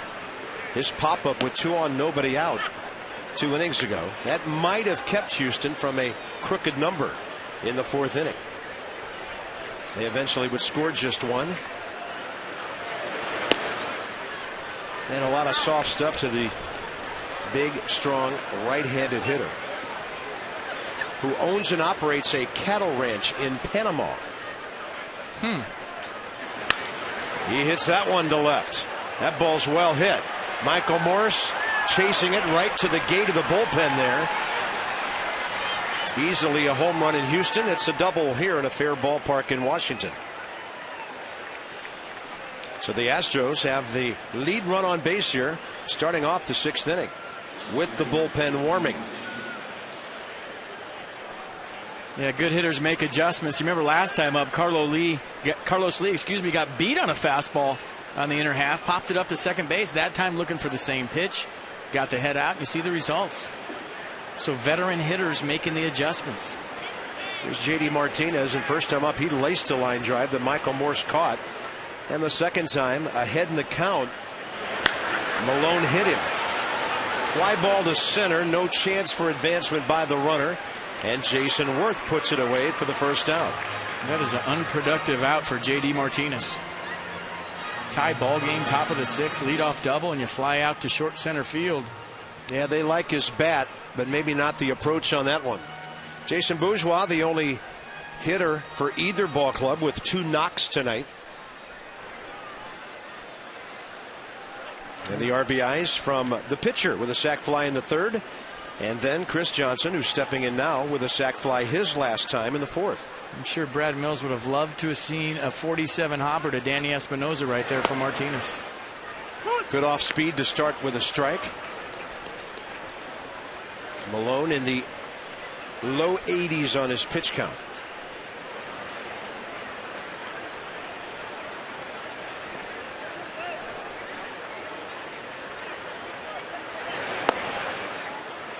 On the inside corner, gets a strike call in there. 0-2.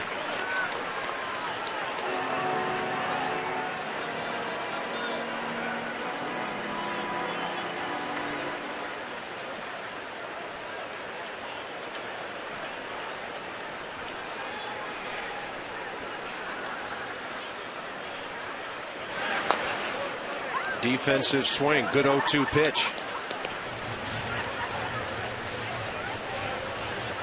Tom Milone first outing 4 1/3 innings against the Mets. 74 pitches. He'll be well beyond that tonight. And Davey Johnson trying to get him through 6 here in a tie game.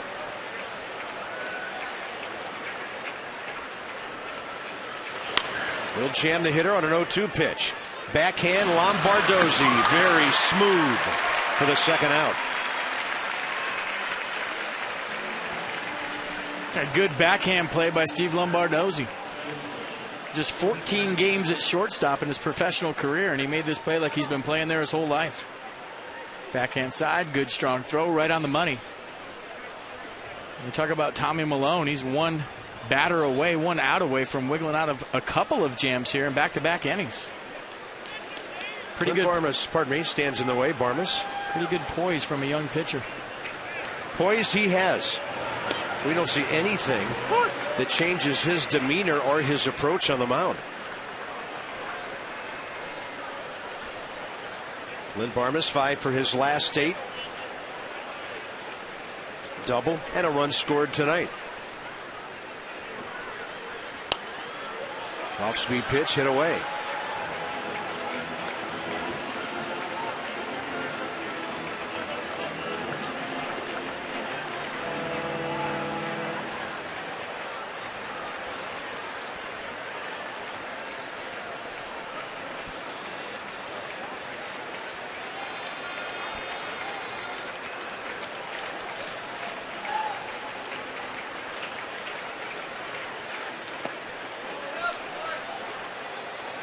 Everything he throws is a strike, at least for a while. Well, that's what he likes to do with 2 strikes. He talks about it all the time. No pitches that appear to be strikes that fall out of the zone late. That was a good changeup right there, 79 miles an hour. And that's how he got all the strikeouts in AA and AAA. They're doing just that. By the way, with Lee at second base, some good arms in the outfield. That's a fastball that just misses. Pretty good pitch. Just in case the Astros get a hit, no guarantee a runner scoring here. A little bit outside, but good frame by Wilson Ramos.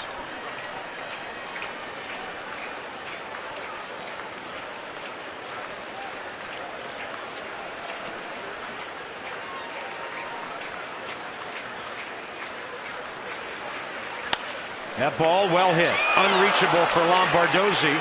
And between the outfielders, no chance for Worth to make a throw to home, and Houston leads 3-2. And the old veteran Clint Barmas goes 2 for 3. And he drives in his 31st run. A couple of changeups in a row, and then he went back to the fastball. Right down the middle, and Barmas on it. So didn't want to triple up on the changeup, switched to the fastball, and so did Clint Barmas.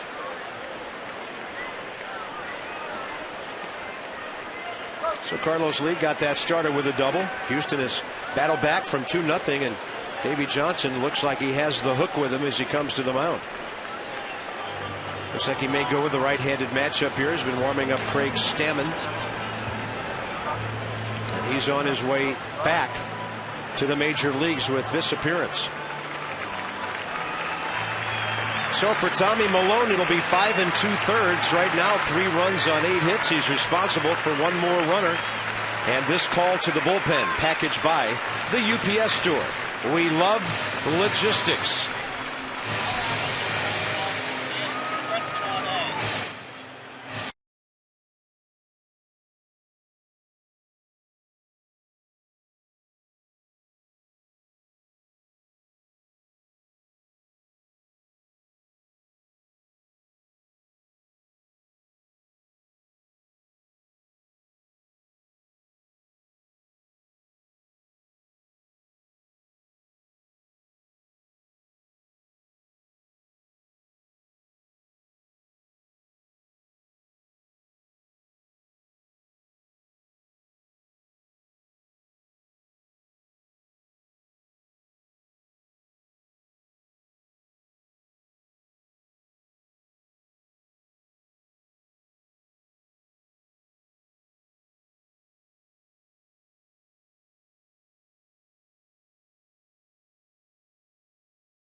Knocked out, 2 hits. Not like they hammered him, but they do have the lead. Masson wants to thank its fans who have followed all season on Facebook, Twitter, and mobile alerts. Next weekend, if you're here at the ballpark, you'll receive chances to win exclusive Nationals prizes and experiences throughout the weekend. Follow us at Facebook.com/Massa Nationals, Twitter.com/Massa Nationals, and text Nats Social to 29292 for all the details. Craig Stammen, just a little bit of work early in the season, 4.50 ERA, couple of innings, couple of hits, couple of strikeouts in his career, 8-11, with a 5 ERA at the big league level in 235 innings. Gets a tapper on the first pitch. He'll do the bare hand thing, throw to Marrero and get the out. 1 pitch in the inning over. 2-3-4 coming up for the Nats, down by a run.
rack of Texas barbecue here in D.C. with the Astros in town.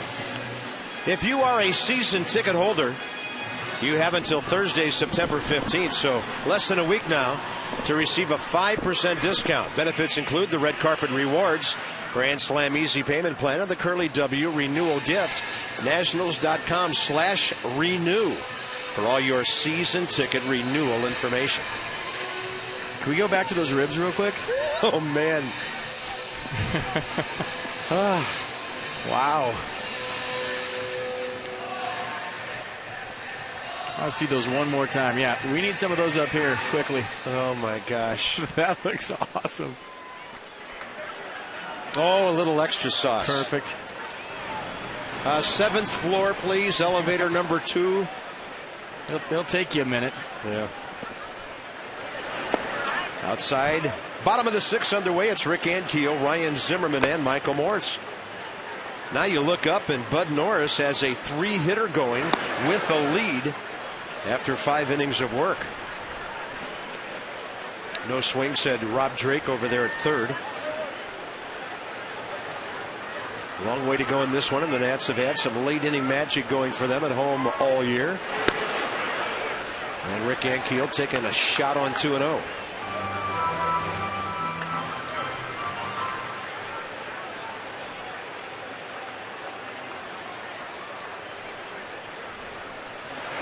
Well hit, base hit. Ankiel on for the second time. And Rick Ankiel now has 6 hits in his last 5 ball games. And how about a Coors Blast, FP? Well, I think we know what it is. That'd go perfect with those ribs. Let's go back to the first inning. Ryan Zimmerman, his 11th home run, just a fastball up in the zone, and he was all over. He got in the box this time, had plenty of time, and squared that ball up. So his 11th home run, 2 RBIs, 42 and 43, and it just snuck out of here. That's our Coors Light Cold Hard Blast. Zimmerman 1 for 2 with a homer.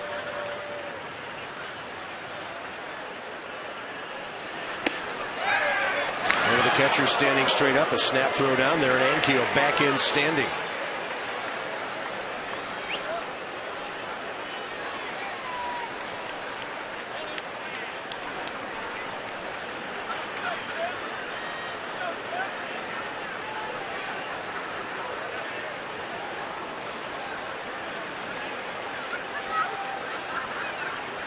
Target in.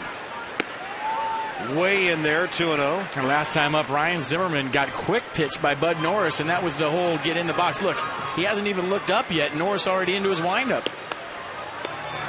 So I guess I would do that too if a guy hit a home run off me my first time up. But you see Ryan Zimmerman trying to hustle back in the box so he doesn't get quick pitched again. Zimmerman got jammed enough on that one to keep it from going deep.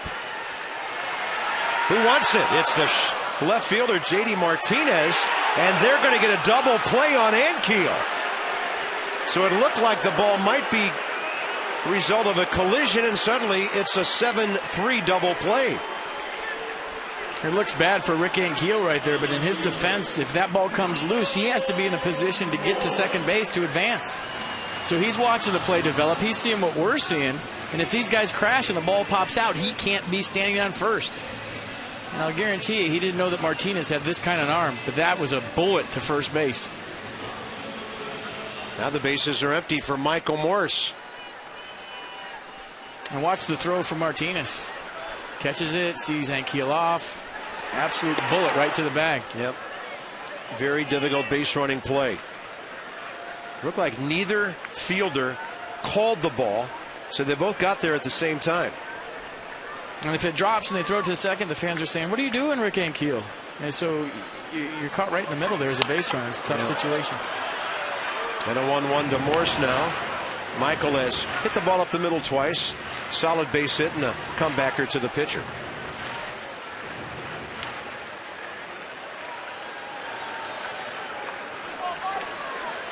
That's one time where lack of communication on defense turned out to be a good thing.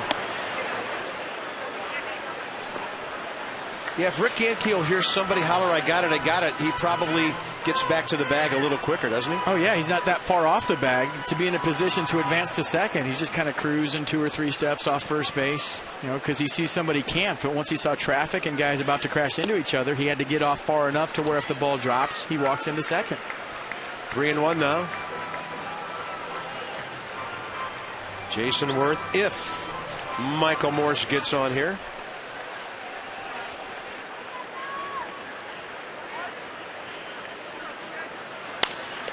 And right into the glove of Bud Norris. Ball was labeled for center field. Norris threw 6. Shutting down the Nats on 4 hits. Houston leads 3-2.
Houston Astros 3-2. Craig Stammen still working. A reminder, tomorrow night you can log on to nationals.com/tickets and get some ducats right now for tomorrow night. First 15,000 fans for the 7:05 game receive a Danny Espinosa bobblehead, presented by our bobblehead friends at PNC Bank. So here's Bud Norris leading off. Top 7.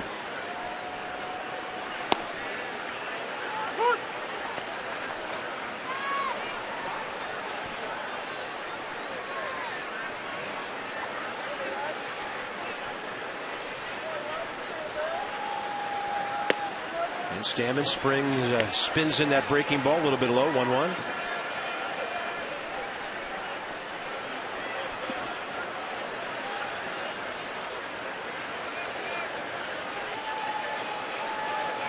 That is a nasty hook right there. Severe droppage.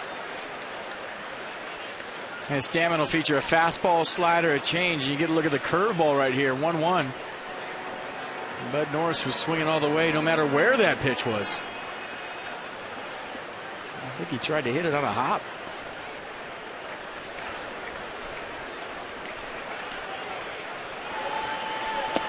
Another great hook by Craig Stammen. So he's retired 2 in a row since coming in. Top of the order coming up for Houston now. A pretty good curveball from Stammen. Let's check it out on the Exmo. Watch the rotation out in front. Little spike job there with the index finger. Getting that good hard 12-6 break. Chrysler, Jeep, Dodge, and Ram summer clearance sale.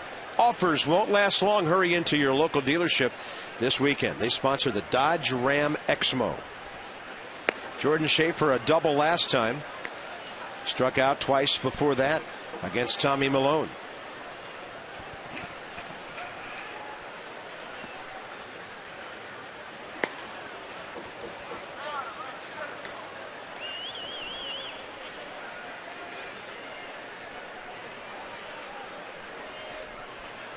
Jose Altuve next here in the 7th. And a little chop over to the right side for Chris Marrero. Nice easy out. So Craig Stammen has a pretty good game flow going here. And this one's brought to you by our friends at Delta. Keep climbing.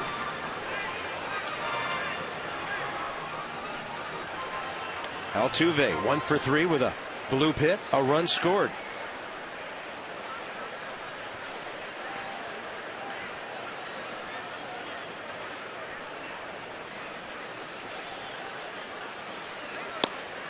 And Stammen pours the fastball in there, 92 inside corner. No activity in the Nats bullpen. Craig trying to keep this thing close.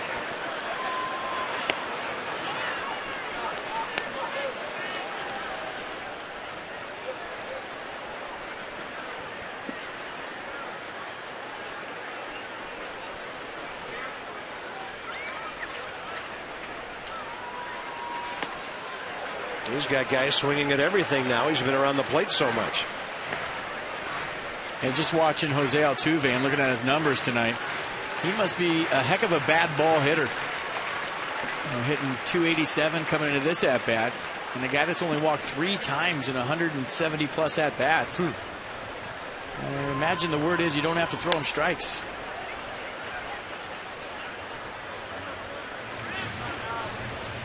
I mean, I don't even think Vladimir Guerrero would have 3 walks in 170 plus at bats.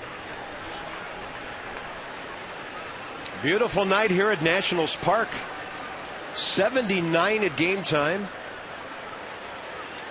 Pitchers are ruling the roost right now. And a 1-ball and 2-strike count to Altuve, who's 1 for 3.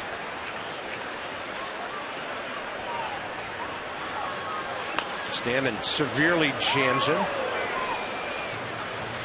Now the Marlins are having some fun at Pittsburgh tonight, leading 13-1 in the 5th inning. Mets at home lead the Cubs 4-3 in the 6th. Phillies 3-0 at Atlanta. At Milwaukee 3rd inning, and Atlanta at St. Louis. Braves on top 2-1 in the 3rd. So everybody in the division having fun tonight, and the Nats hoping there's a lot left here. Right now the Phillies, after beating Milwaukee last night, they already have 92 wins and they're 10 games ahead of the Braves.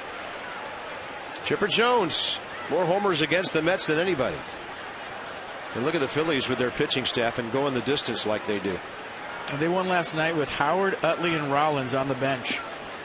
In Milwaukee. Come on. Swing and a miss on a breaking ball. Good inning for Stammen. He's retired 4 straight. Worth, Espinoza, and Marrero. Time to get some runs after the stretch.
Free of wireless service and a free smartphone just by signing up for Cox Wireless at their local solution store or by visiting Cox.com. Well, it seems like we've been saying it a lot this year. Talking about the opposing pitcher, Bud Norris. Getting his groove on tonight against the Nats after a rough first inning where he gave up a walk to Hank Keel and a home run to Ryan Zimmerman. It's been nothing but goose eggs with a good fastball, curveball, slider combination. Good changeup, good tempo, pounding the strike zone. And right now, Bud Norris is on cruise control. 95 pitches, 60 strikes. He's only gotten better as the evening's gone on.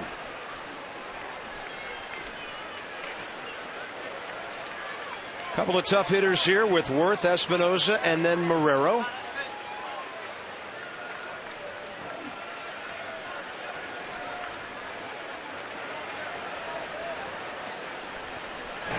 You know, I do those packages on the opposing pitcher. It usually has a reverse mojo, especially when they're locked in like this. Jason Worth pops it up right center, first pitch. Looks like Bourgeois made the call, and then Schaefer overruled him for the first out. Nats box, a lot of excitement in the first inning with Rick Ankiel walking, and then Ryan Zimmerman homering to deep left center. Since then, a Wilson Ramos kick save hit, and then a clean single last inning by Rick Ankiel. The offense has gone dormant here and looking for something late in the game now. Danny Espinosa is 0 for 2.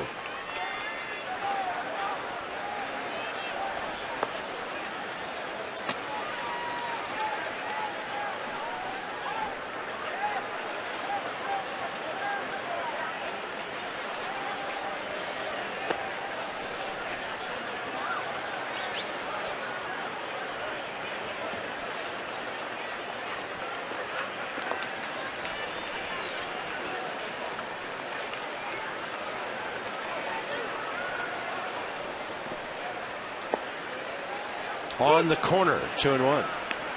84 on the off speed.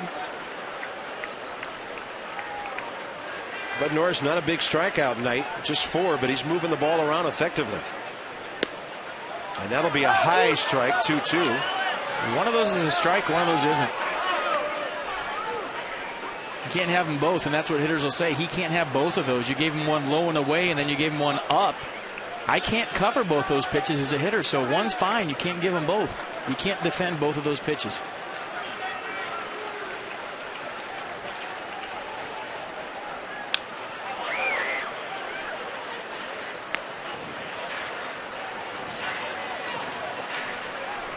Chris Marrero.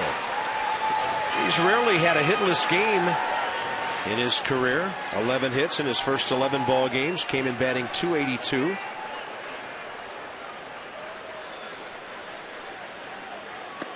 And Espinosa will take one upstairs, ball 3. So he threw changeups 2-0 and 2-1. Will he go to the changeup 3-2?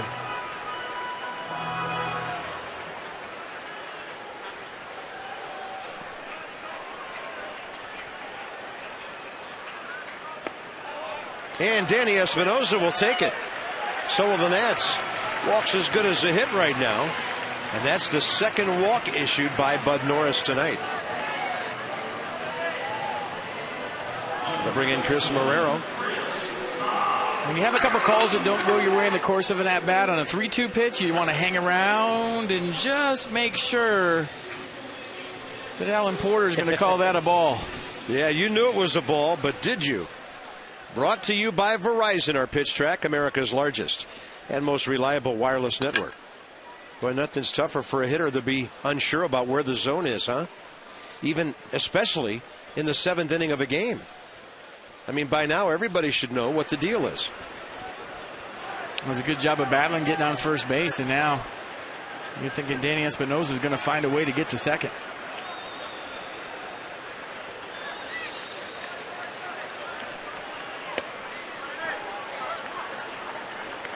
Marrero has flied to left and to right.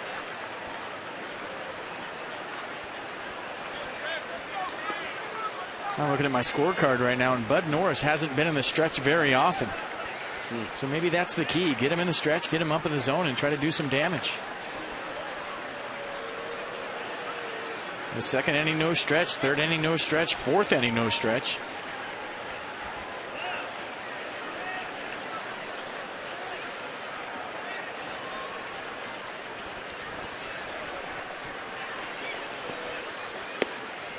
That stays high. 2-0. Houston bullpen starting to stir.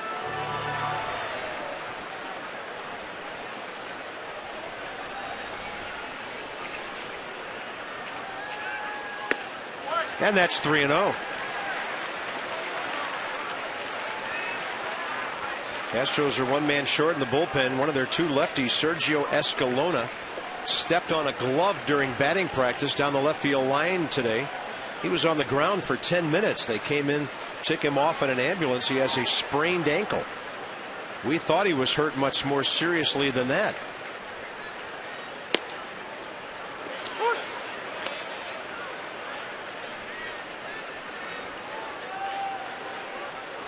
Well, you figure with the expanded rosters in September, there's a lot of guys out there. And you see them in their chairs all sitting there. They got plenty of arms in the Astros bullpen right now. They do have 9 right-handers. And Marrero takes a big cut. Counts now 3-2. This is a 3-2 situation, down by 1, bottom of the 7th. You would think Danny Espinosa is running. And as a runner right here, you're not counting on the hitter making contact. Oh, low throw. That would have been close. Danny was leaning and getting a little bit of a walking lead there.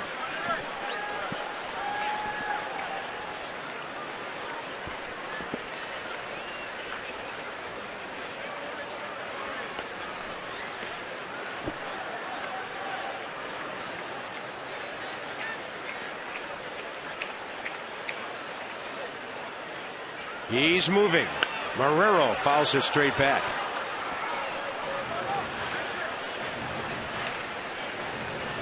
Can't wait to see Steven Strasburg back out on the mound on Sunday. He'll be taking on the Houston hurler Sosa. Henry Sosa 2-3. Steven Strasburg coming off a brilliant outing. Nats couldn't hold on to get him a win the other night. Maybe on Sunday, and we have plenty of tickets available for Sunday. Join us at 1:35. Marrero fouls back another, and the bat goes skidding back to the back wall.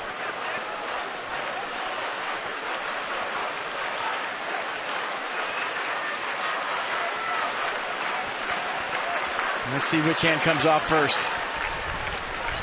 Both at the same time. That's a good old-fashioned lumberjack toss. Tying runs at first base. 1 out, bottom 7.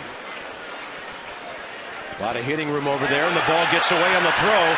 Danny Espinosa is going to third base. He will be there with 1 out as the Astros give the Nats 2 bags here. It's a huge 180-foot mistake by Bud Norris and the Astros. I mean, you know he's going right there. He showed you he's going. Danny Espinosa wearing it on the back. He usually does that at the plate for a hit by pitch, but he'll take it. Little ricochet piece down the right field line, picking up Bo Porter real quick, coming around second. Yeah, you're going to feel that once you get to third base. 3-2 infield in, and Marrero fouls it away.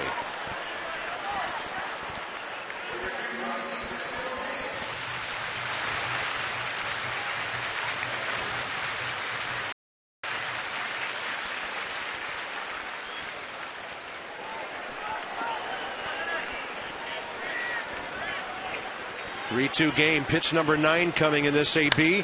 Marrero cracks one to center. That ties the game. 1 hops the wall. He motors to second. And the rookie has done it again. And the Nats have made Bud Norris pay for both of his walks tonight. And this one had an error along with it. What a great at-bat by Chris Marrero. Cashing in on a mistake, fouling off a couple of pitches, hanging in there tough. He gets a 3-2 pitch right out over the middle, 95-mile-an-hour fastball. You talk about getting the barrel to the baseball. That was a good swing, a double for Marrero, an RBI, and this thing's all tied up. And partner, at the beginning of the inning, he brought us some ribs up here from Blue Smoke, and they are officially now called rally ribs. So the rally rib's good for a walk, an error, a double, and a run. Brad Mills just did get his bullpen working. The left-hander is Wesley Wright, and Fernando Rodriguez, a right-hander, working as well. But they just now got up on the crack of that bat. Nats have the pitcher spot due up next, and Lance Nix is swinging the lead pipe.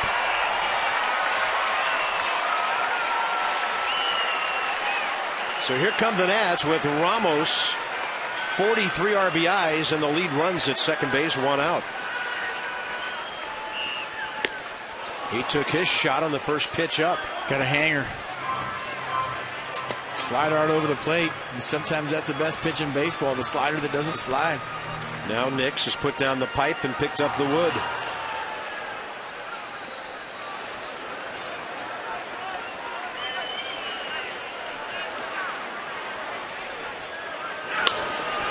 Ramos pulls it. That's just outside the bag foul.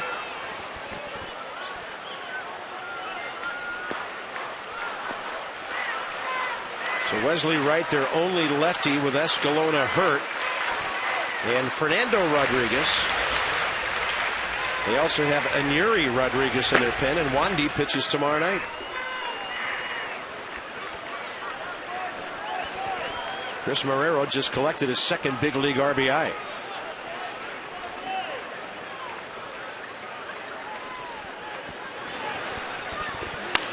And Ramos flares one to right. Shallow playing Bourgeois makes the grab. 2 outs. So Craig Stammen will be done after retiring all 4 batters he faced, and the Nats have rewarded him with a possible Curly W down the road. But he'll get credit for stopping the Astros and keeping this a 1-run game, so the Nats could at least tie it.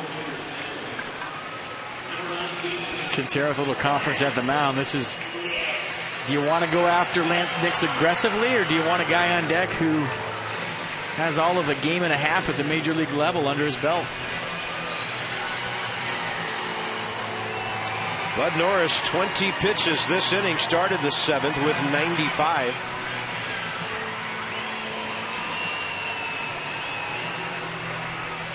He went 121 in his last start. A loss to Milwaukee 8-2 6 days ago.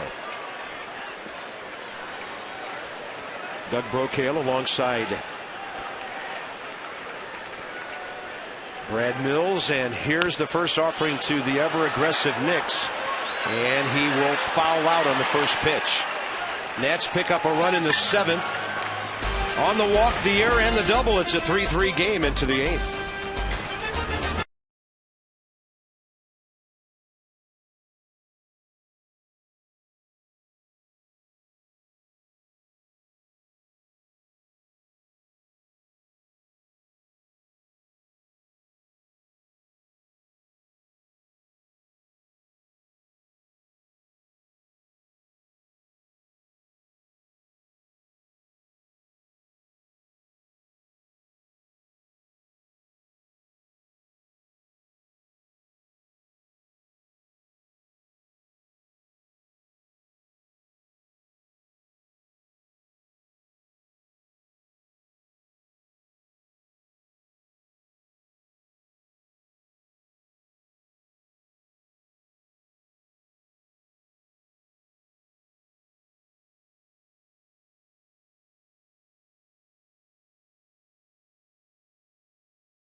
Dealers.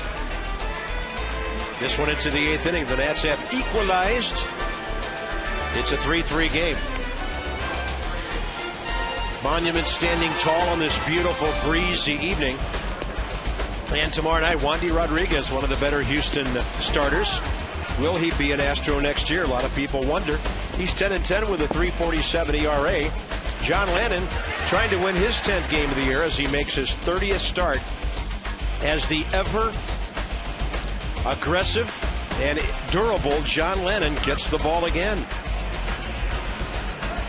Another feather in John Lennon's cap. It'll be his 30th start of the year. Coverage begins 6:30 Nats Extra. From the ballpark here, Johnny and Ray.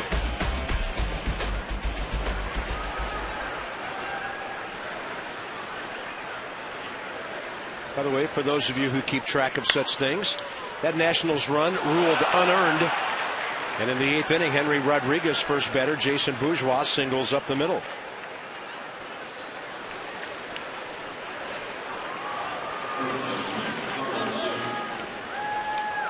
And see the numbers for Henry Rodriguez on the season. 62 strikeouts versus 42 walks.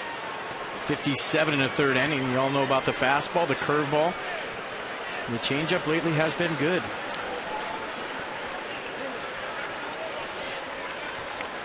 Last time up, Carlos Lee led off the 6th with a double. 2 outs later, scored on a Clint Barmas base hit. And Rodriguez misses upstairs.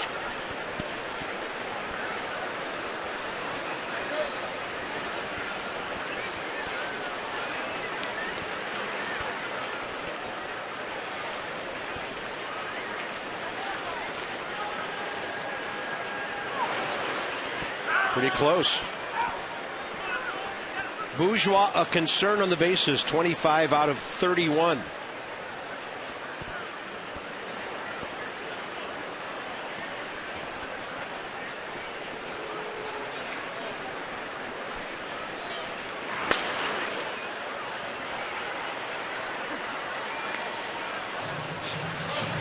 Tonight's copyrighted telecast presented by authority of the Washington Nationals and may not be reproduced or retransmitted in any form, and the accounts and descriptions of this game may not be disseminated without the expressed written consent of the Washington Nationals.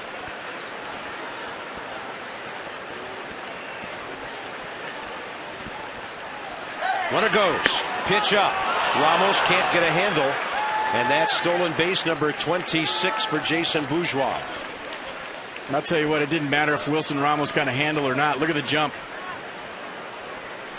And he is a low flyer, one of the faster guys in baseball. And it didn't matter if he caught this, threw it, he was safe all the way.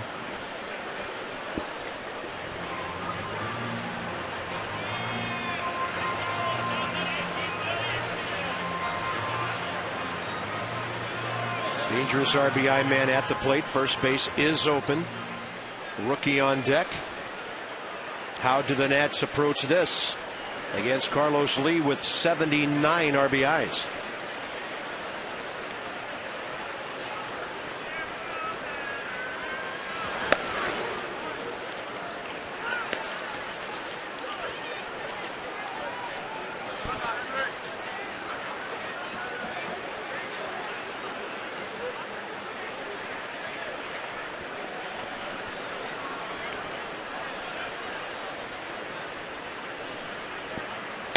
And Leo, go ahead and swing. That'll be the first out, a productive out for Houston, handled by Marrero.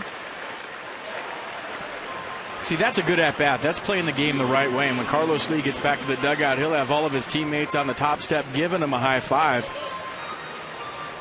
And that's the at-bat that J.D. Martinez was looking for in the 6th inning. Carlos Lee, a guy with a lot of RBIs, giving himself up for the ball club late in the game. It's good baseball. Here's Martinez looking for his 30th RBI. That's infield in.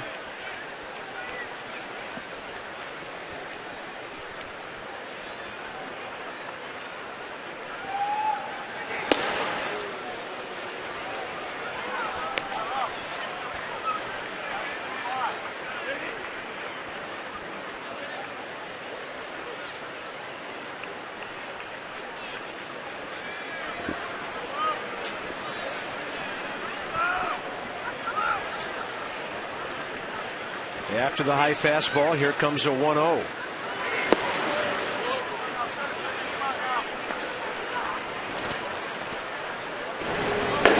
Todd Coffey and Sean Burnett now.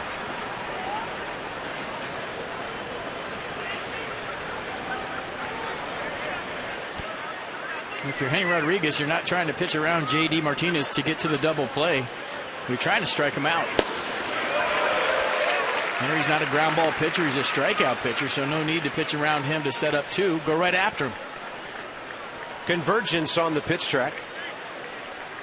And check out the cut on that 96-mile-an-hour fastball. Kind of pulling it across, hanging on to it a little bit long, but it acted like a 96-mile-an-hour slider. And a 2-1 is on the inside corner. By the way, Convergence and Citrix, experts with desktop virtualization, helping your company achieve cost reduction, efficiency as well. Call the experts. 301-860-1960 or visit convergencetech.us. Breaking ball way outside, sending Ramos scrambling. Great stop. Now, you knew that was the pitch. That's his out pitch, but you're also hoping that Wilson Ramos was going to block it, and he did.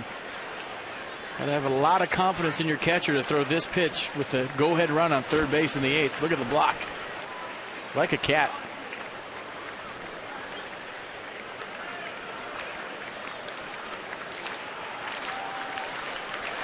Three-two with one out. Swing and a miss. And a big second out here in the 8th. Nice job of coming back. 2-0 to a strikeout. A well-placed fastball, 2-0 to get to a 2-1 count. Then he painted a fastball in the black 2-1. And just kind of a cut piece down the zone, and Martinez couldn't catch up. Big strikeout for the Nats and Henry Rodriguez. Here's Chris Johnson, 0 for 2 with the sac fly. Infield can back up now.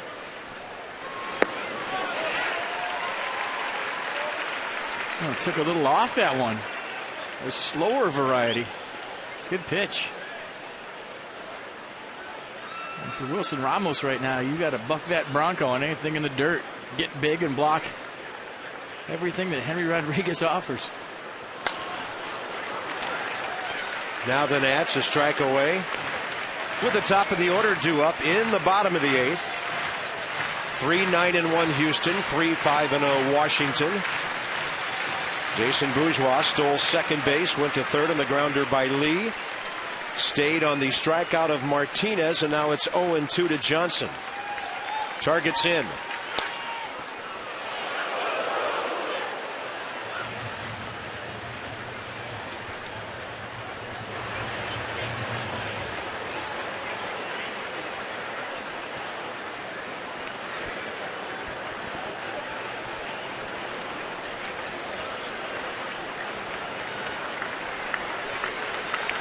Two again.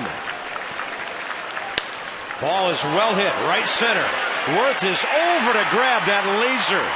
And the Astros are gone in the top of the 8th inning. Top of the order. It's a 3-3 battle right now.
Game, and let's go back to last inning, the 7th.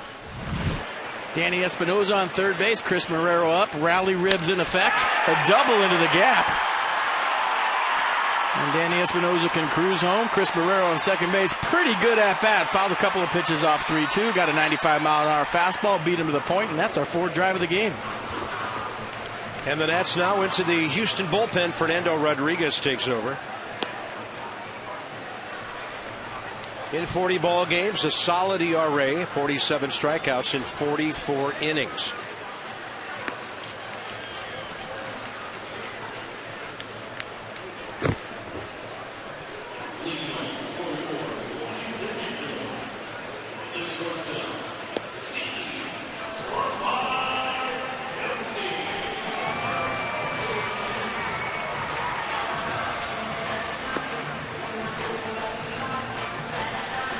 So Stephen Lombardozzi is going to see fastball, cutter, curveball change from Rodriguez.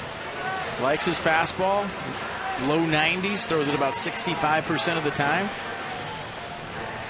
26-year-old right-hander from El Paso, who goes 6'3", 215, and he was with the Angels 2 years ago. Astros signed him as a minor league free agent. Lombardozzi, Ankiel, and Zimmerman, bottom of the 8th inning.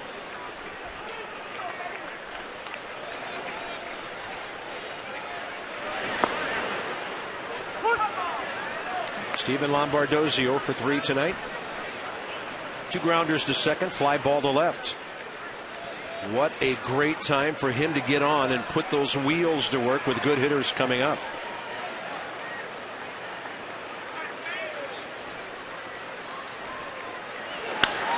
And he'll pop it up. Call made by the shortstop early, Clint Barmas, for the out. And next up will be Ankiel.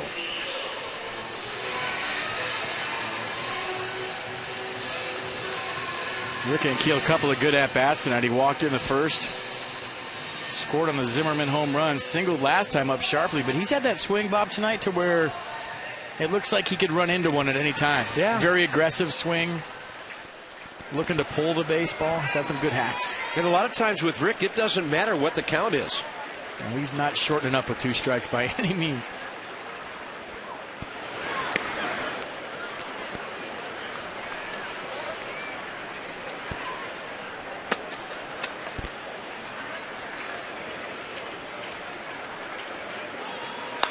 Ankiel hits one out to left center. Underneath it, Jordan Schaefer. And 2 outs here in the 8th. It's getting late in the season. You still have some time to take advantage of MLB.tv. Take us with you everywhere you go, live on demand on your computer or your favorite device. MLB.tv, baseball everywhere. Now it's Ryan Zimmerman with 2 outs, with Drew Storen warming up.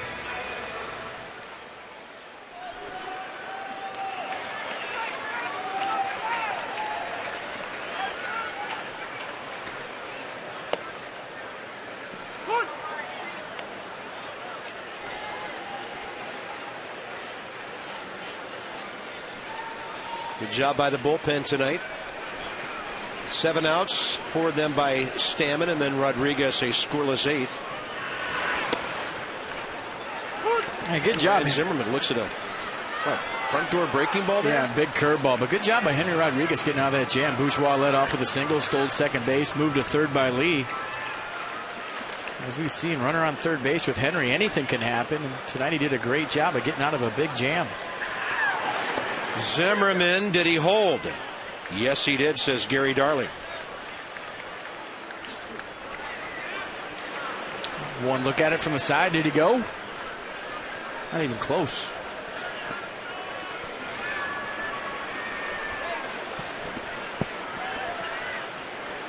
Ryan Zimmerman 1 for 3 tonight with a 2-run homer.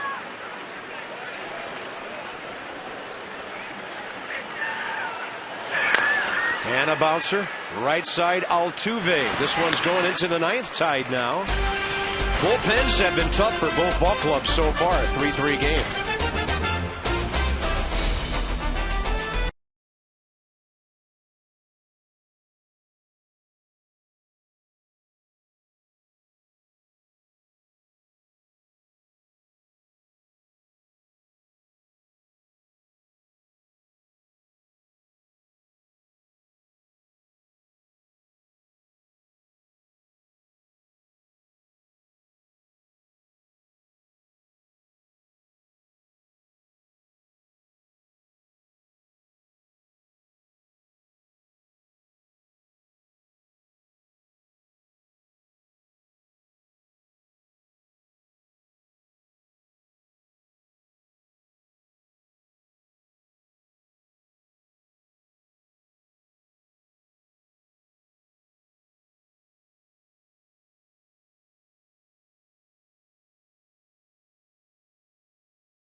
That's rally bottom 9. It's been a good week on the Mid-Atlantic Sports Report.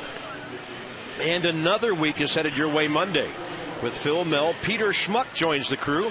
All the latest news in the Nats and the rest of the league. The Mid-Atlantic Sports Report on Masson HD.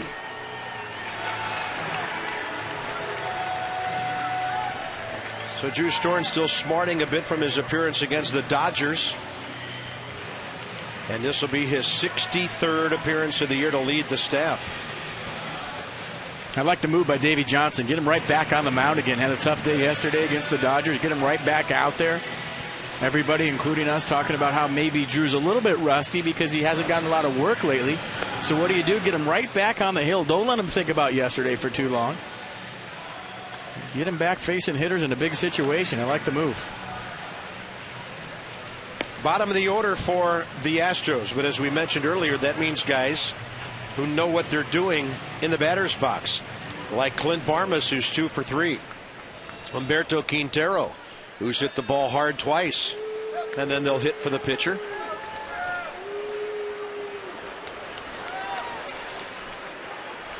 Clint Barmas has scored a run and driven in his 31st of the year tonight.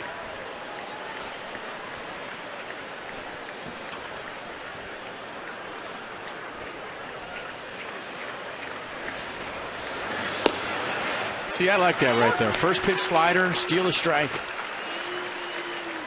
You know, all year long, the book on Storen has been swing early in the count, get that first fastball. You don't want to get to the slider. But if that's the book, pitch backwards, and that's what he did. Just a little get-me-over slider, not too much on it. It prevents the ambush on the first pitch fastball. And then he blows 96 by Barmas, strike 2.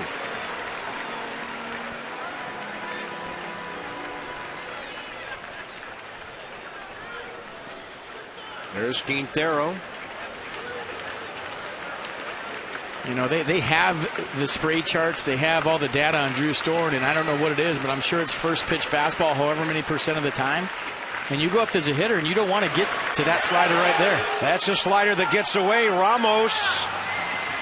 And safe at first is Clint Barmas on a ball that went all the way back to the screen.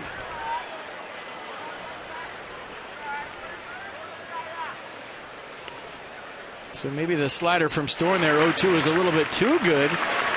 Wilson Ramos tried to go to the forehand side instead of the backhand. Leadoff man on for the Astros in a weird sort of way. But if I'm Drew Storen, I'm standing on the mound right now. I say, you know what? I threw 2 good sliders right there. I threw my fastball for a strike. I'm okay.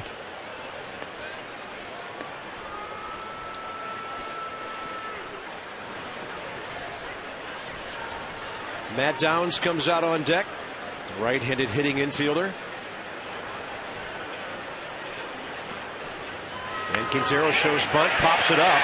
A grab and a double play. Danny Espinosa gets in behind the runner. It's a 1-4 bunt double play. Bases empty, 2 outs. And that was nice. Quintero couldn't get on top of the high fastball, popped it up, and right when you're thinking maybe you should let this drop, in turn 2, Drew Storen does it the conventional way. Catch the ball. Danny Espinosa doing a nice job of getting over there. And Drew Storen doing a better job of getting rid of this ball quick. Good athlete, make the play, backdoor, double play. Thanks for coming. Huge, huge play in this game.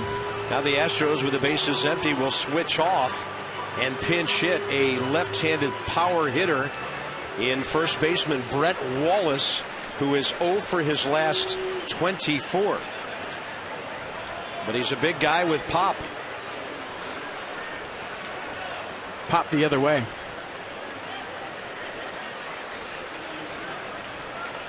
Four homers, 26 RBIs this year. In 105 games with 324 at-bats. First pitch slider for a strike. Love it. Wallace listed at 6'2", 252. He might just triple up on the sliders right here. He's got some bite tonight. Changeup, 88. So Drew Storm throwing all his pitches tonight. You don't see the changeup very often. Once in a blue moon, and he went with it right there, and it was good. Steve McCaddy saying cambio. You can read his lips right there. Spanish for changeup on Hispanic Heritage Night, and that's exactly what Drew Storm just threw.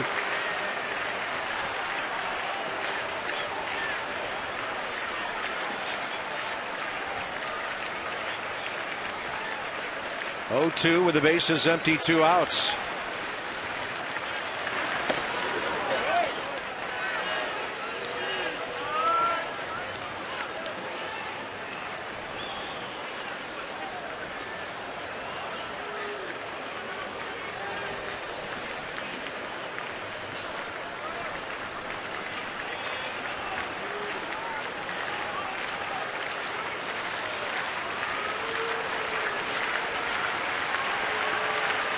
Going for the slider.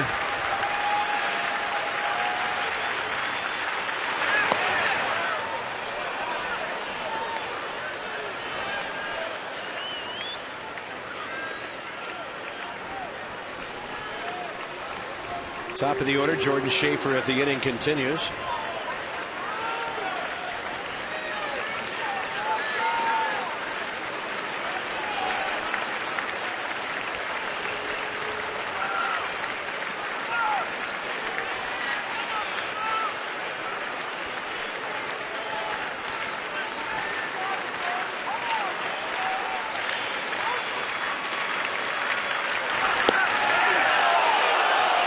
Must have been low at 95, and the count goes full. Pretty good pitch. Probably too close to take. Let's see what Pitch Track has to say. Yeah, plenty of the strike zone according to the box.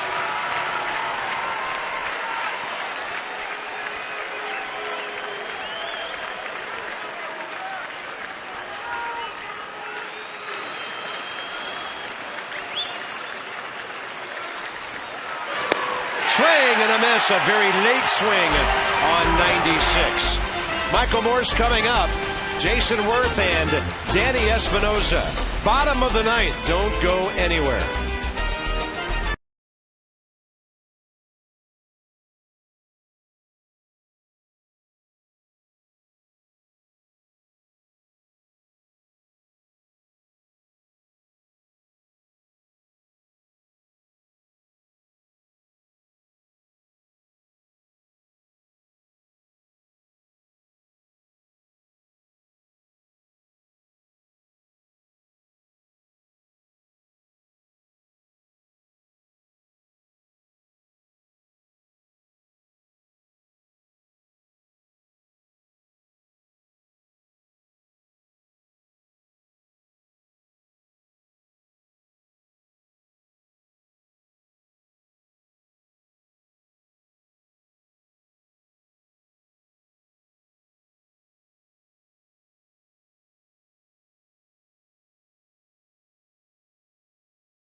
Go to the bottom of the ninth, deadlocked at 3-3. Johnny Holiday, Ray Knight with you. Time for our WB Mason ninth inning update. Well, Chris Marrero came through to tie the ball game. We got some big sticks coming up in the bottom of the ninth. Yeah, ringing double by Chris Marrero. The Horace balls he's hit. And I thought another fine outing tonight by Malone facing a young pitcher in Bud Norris. He shut the ball club down pretty much. Nationals are trying to kind of break out of this little kind of mini funk that they're in. That's why it's Bob at FP up there in that booth to get this thing in the win column in the bottom of the ninth. Guys? All right, Johnny, thank you, Ray. And Davey Johnson will be thinking back on a very pivotal play that happened just moments ago if the Nats can take care of business here in the bottom of the ninth. How did you know it was time for the Morgan Franklin pivotal play? We just saw it. Roberto Quintero couldn't get on top of the fastball from Drew Storm. Off the mound like a cat. Great throw to Danny Espinoza, backdooring the runner. Huge play in this baseball game. Set the stage for the bottom of the ninth. Morgan Franklin and their clients know that pivotal plays don't just happen in sports. See who's making them in business and government at pivotalplays.com. Venerio Del Rosario, 25-year-old right-hander. And Michael Morse takes strike one. Del Rosario, 47 innings, not a strikeout guy, 28 Ks and 26 walks, plus an opponent's batting average of 284. Michael Morse will foul tip it into the mid of Quintero, 0-2. Now, fastball slider change from Del Rosario. Pretty much all fastballs, 75% of the time.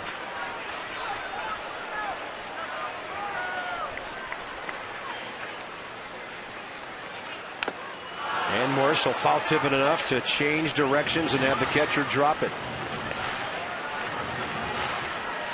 Del Rosario just a couple of outings off the DL, and he was out for 3.5 weeks with a right shoulder strain.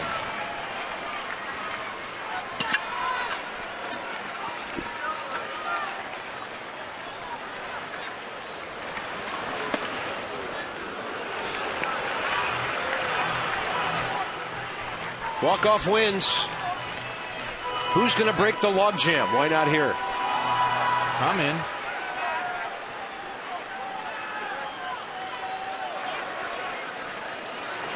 And Morse will get jammed. He'll fly it to center. On the way in to grab it, Jordan Schaefer.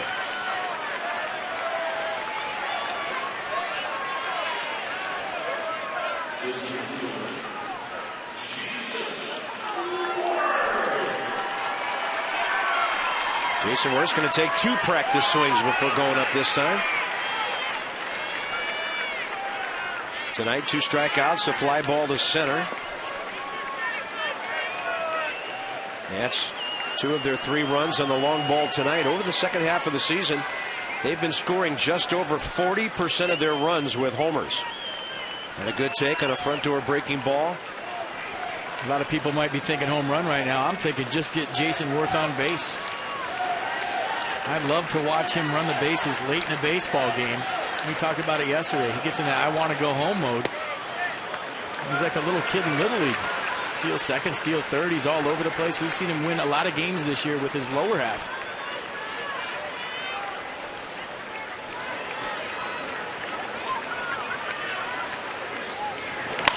And Worth out to the shortstop on a 2-0 pitch. Clint Barmas throws him out.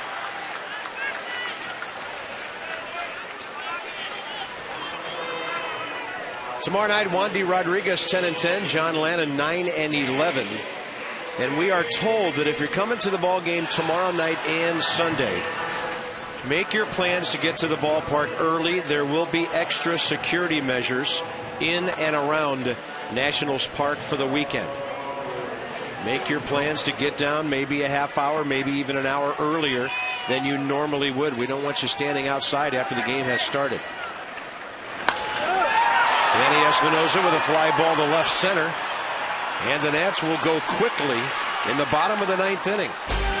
On to extras. We'll give you the records, and it's been good for the Nats in a moment.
10-7 with a record of 4-1 at home. Houston is 4-10 and only 2-7 on the road.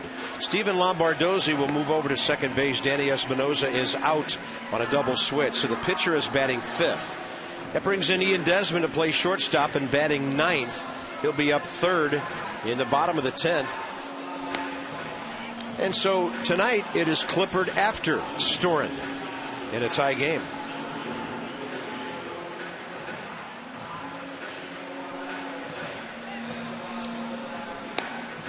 And Tyler Clippard, you see the numbers, 91 strikeouts versus just 24 walks.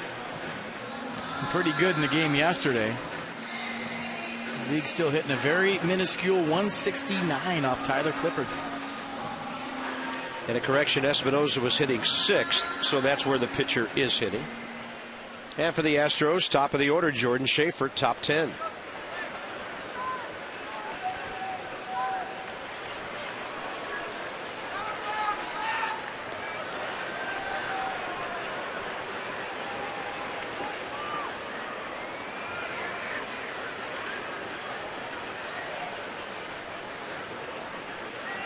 Schaefer 1 for 4 tonight with a double, and that's a fastball high. Not sure, but it seems like to me this is the first time we've seen Storen Clippard this year. In that order. Maybe. It's a great changeup fading away from the left-handed batter. Lombardozzi throws out Schaefer. And the 10th inning is underway with Altuve and Bourgeois, the next two hitters. Crowd of 18,307 here tonight.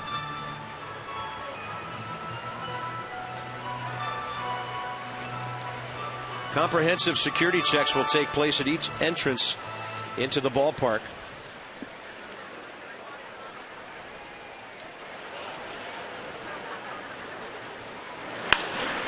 That ball laced to left. It's going to hang up and be caught by Michael Morse.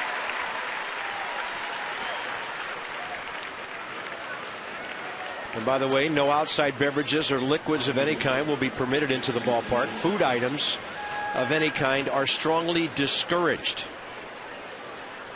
Unless the ribs, and we had them tonight, and they're good. Whew. From Blue Smoke. I have to say, we would encourage those highly. Yeah, once you're in the ballpark, head to Blue Smoke. I mean, I am very critical of ribs, FP. Yeah. And I was stunned at how good those were. Yeah, we ate those like we were going to the electric chair. They were outstanding. Yeah. All I needed was strawberry shortcake, and that would have been it. There it is. Oh, was that good. Good for a run, too. Bourgeois 3 for 4 tonight. He hasn't scored a run, but he's been all over the bases. He has stolen his 26th of the year. Center field gates will open at 4:30 tomorrow and 11 a.m. on Sunday, earlier than usual.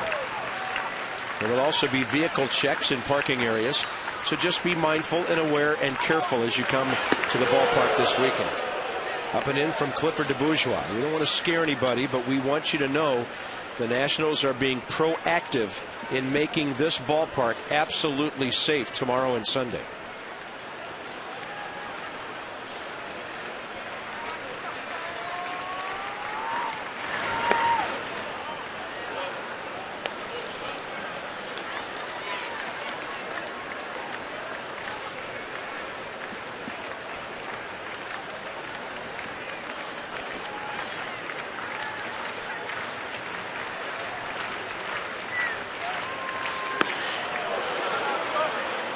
I said it the other day, partner, I haven't changed my mind a bit with all that's transpired the last 24 hours.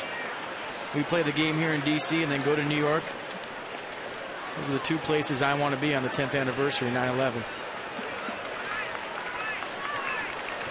Right here, and then go up to New York and be in both places on the same day. 3-2 and a strikeout. Bottom of the order coming up for the Nats. It'll be Marrero, Ramos, and Desmond. 3-3 game.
There's our game summary with Tommy Malone, the starter, a while ago. Ryan Zimmerman, the 2-run first-inning homer, got the Nats off to a great start.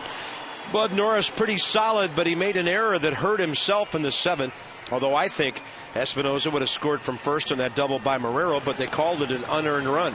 So there's your game summary with the bottom 3 coming up, and the bullpens have been really lights out tonight. Bullpen bueno tonight for the Nationals, and it started with Stammen. Came in with a nasty yacker, good curveball going tonight. You see the swing of this right there. And Henry Rodriguez, a leadoff single, a stolen base, moved the runner to third. A couple of big pitches with the go-ahead run 90 feet away, and then Drew Storm. What a difference a day makes. Pounding the strike zone with a fastball. Great slider, actually mixed in a changeup tonight. And ho-hum Tyler Clippard. We've seen that all season long. So the bullpen bueno tonight for the Nats. 26-year-old right-hander Lucas Harrell. 8 games, 3 starts last year for the White Sox.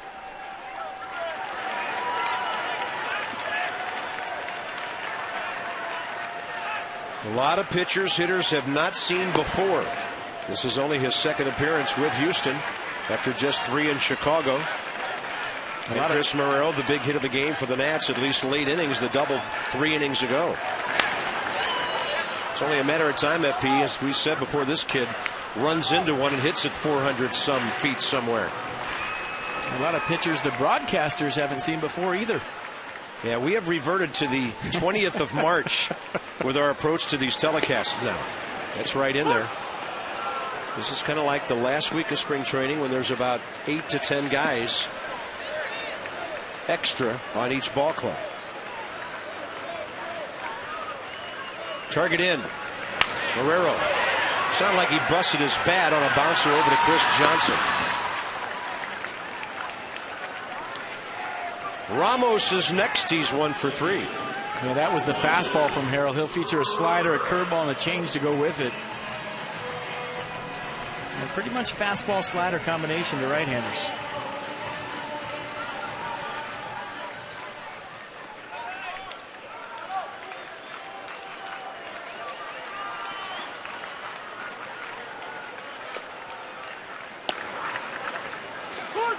Breaking ball from one side of the plate to the other.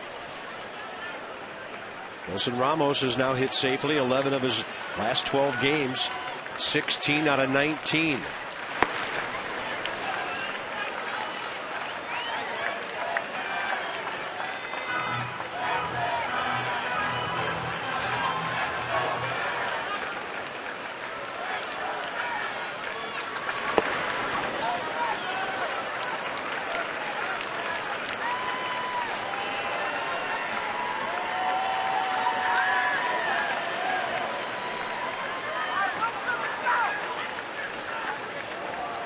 Two-one pitch, way outside.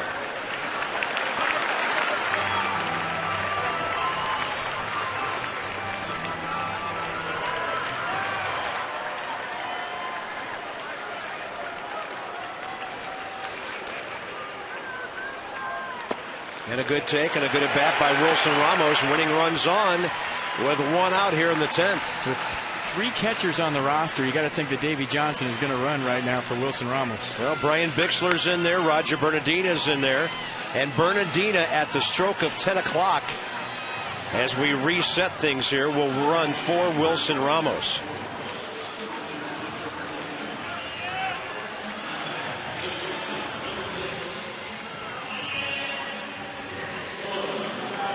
Hit and run is in play right here. Straight steal is in play right here.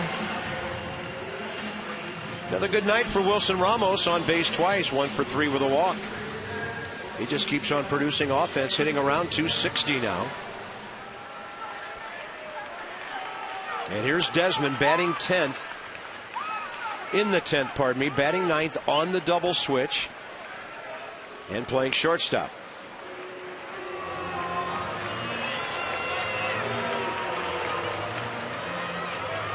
This is one of those, okay, see that guy on first base right now? He's really, really fast. And you're going to have to speed up your delivery to give me a chance to throw him out.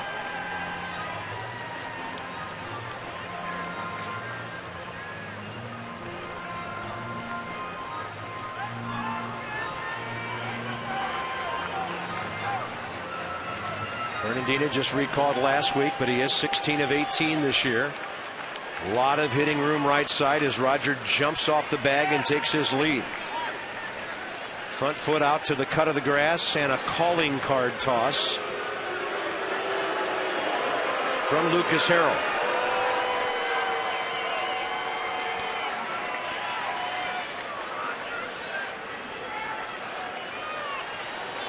See, a little throw like that does nothing to help a manager out if he's trying to see if a guy's stealing.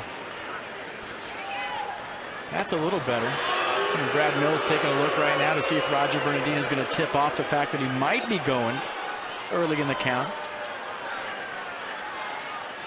And you see the Astros brain trust right there. They're trying to do their homework to see if Davey Johnson is going to play this straight, play with a straight steal, or in a count maybe go hit and run.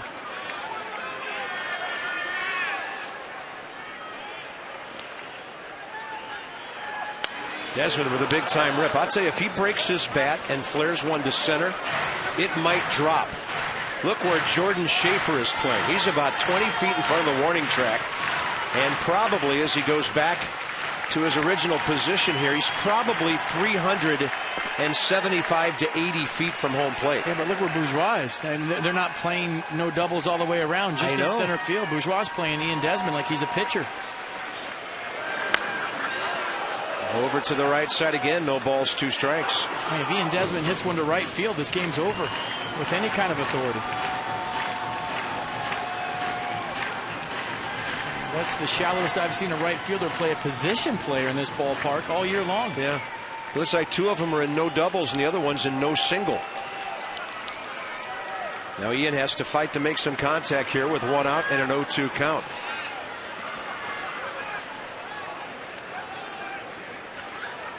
Target in. Desmond offers. They got to appeal that swing. And it is an out. Desmond's gone. Runner safe, batter out, 2 down. Here Gary Darling had to play the play first before the appeal. You see the check swing by Ian Desmond. It took a minute, but Gary Darling said he went. Up to Steven Lombardozzi now with 2 outs. I'll tell you what, if I'm Davey Johnson and I put Roger Bernardino in the game, I put him in to steal second base. I'll take my chances. You throw me out, I'll tip your cap. He's stolen 16 bases, got caught twice. And if he's going to go, it's got to be early in the count to give Lombardozzi a chance to drive him in. He starts and stops, and the pitch is a strike. Harrell's pretty quick to the plate, but so is Roger Bernardino. And if things don't work out, you still have a leadoff guy in the 11th. 3-3, bottom 10. Astros have out hit the Nats 9-5.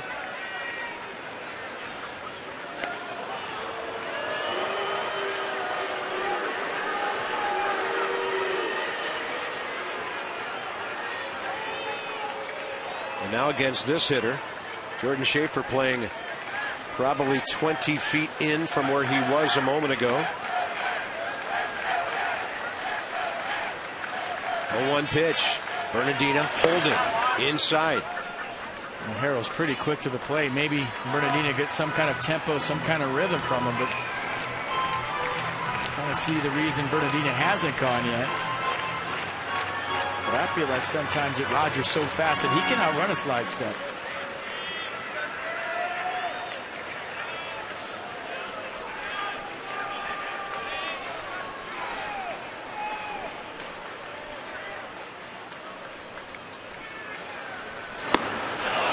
Off-speed pitch, and it's 1-2.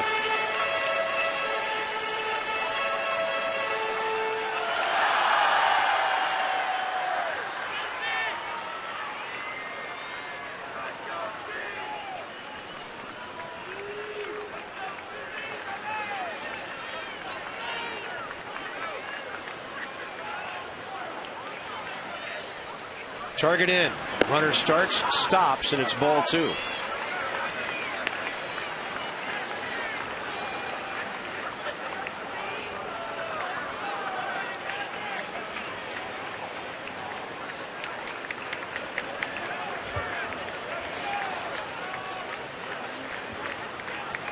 Bernardino has about 1.5 foot longer lead than he did before.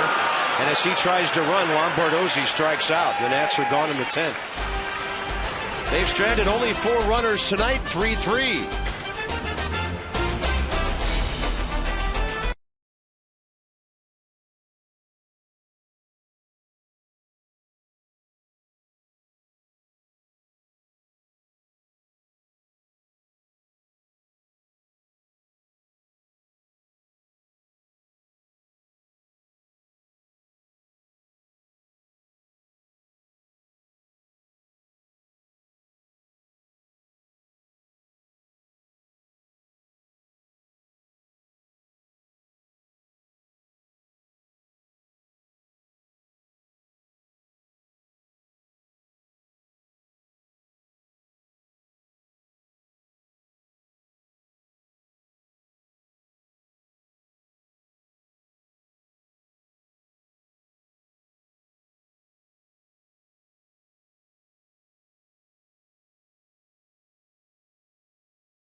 Another inning of work.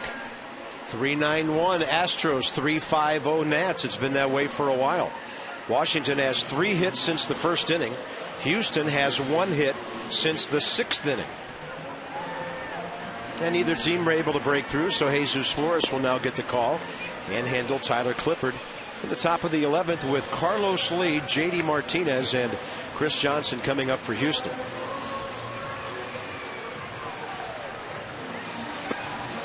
And Roger Bernardinez tried to steal second base with 2 strikes right there. He was safe.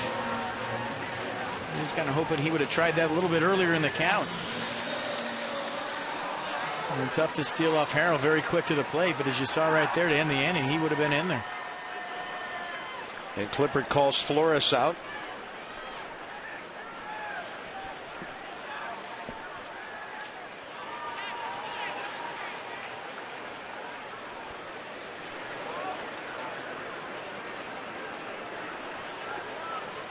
Carlos Lee is 1 for 4 with a double tonight. Double leading off the 6th, scored on the 2-out Clint Barmas base hit.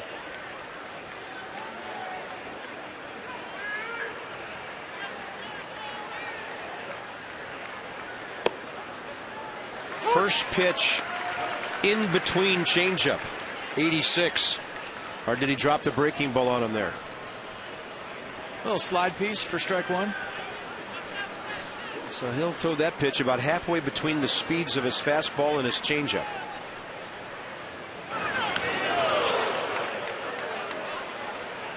Looked like he might have tried to double up on it. Did we get the pitch track on that? It's brought to you by Otis Elevators.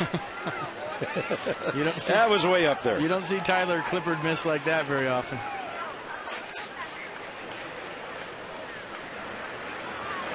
Fastball up, and Carlos Lee can't get over the top of it. Few can.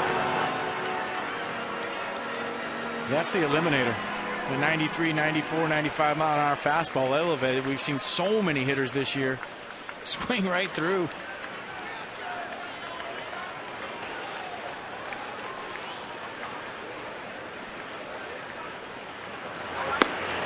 Did he go? No swing, says Gary Darling. Dugout's going nuts. Davey Johnson, about 5 players threw their arms in the air saying if Ian Desmond went, Carlos Lee definitely went. It's the same swing. Oh, I hate thinking about check swings in the late innings against the Houston Astros. Well, then don't. Changeup. This is a much better result if it stays in play. And it's just over the screen.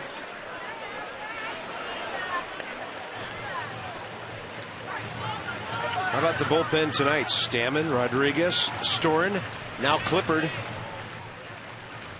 And on the home turf since the 1st of July, very stingy. June, pardon me. That's even better. So that's 3 months and 8 days coming into this one.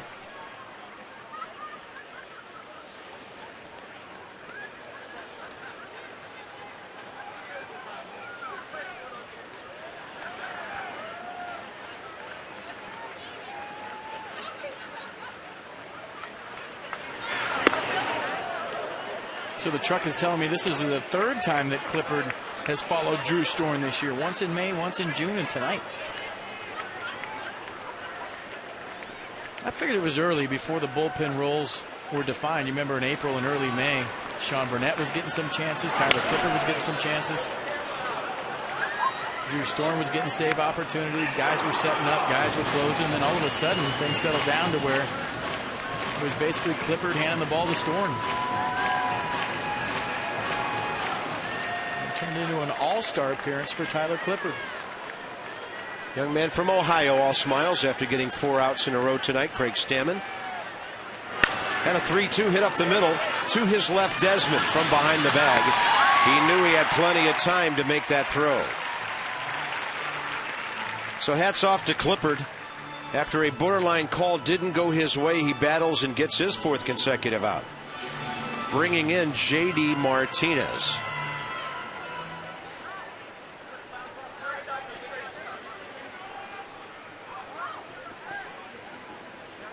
Hit by a pitch, 0 for 3.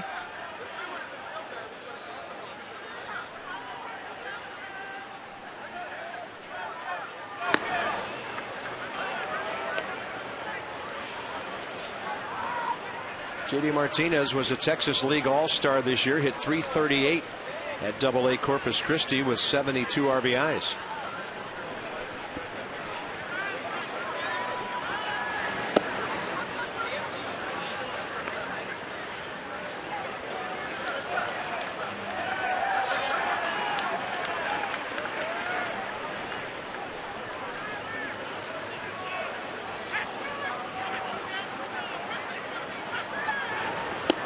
Great changeup. Just pulling the string 2-0. 93, 88, and how about a 2-0 changeup that's 80 miles an hour? With a lot of good run at the very end. Perfect. You swing and it's just not there yet. And he goes 92 upstairs. How many times do we see hitters think they can get that plus fastball way up there after the changeup? It's the same motion, same release point, same arm speed. Tough to pick up. He can do whatever he wants right here. He can go changeup or with the eliminator fastball up and away. Swing and a miss on the eliminator. 2 outs. Clippard's 2nd strikeout.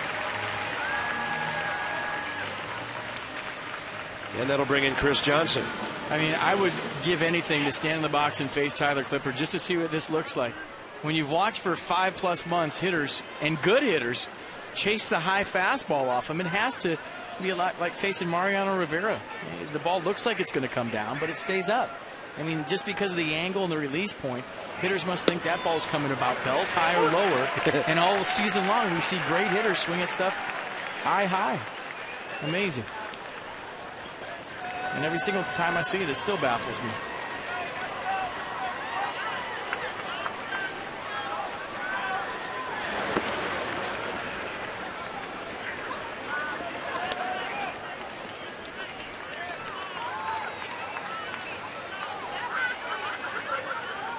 One ball, one strike.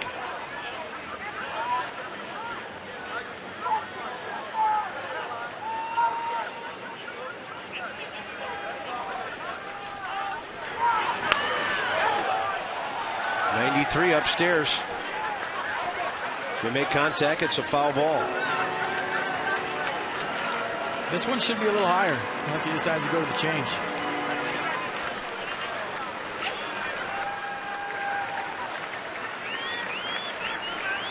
Bases empty, 2 outs.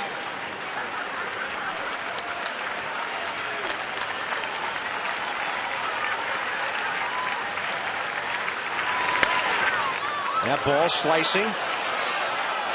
And into the corner foul.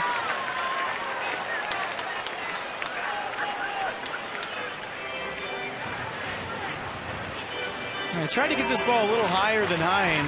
Just left it right in the hitting zone. See it rattling around down the corner right there. It wasn't close.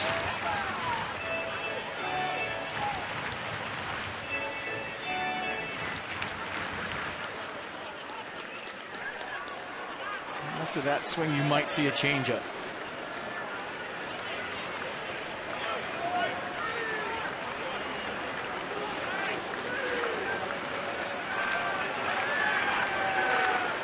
Fastball in. Up the middle. That breaks a string of 11 consecutive batters retired by the Nats bullpen. Since the Astros' most recent hit, a bourgeois single leading off the 8th. Decided to go with the heater instead of the changeup. Pretty good piece of hitting right there. Ran back out over the plate. So the go-ahead run on with 2 outs here for the Astros. Infielder Jimmy Paredes will pinch run now for Chris Johnson.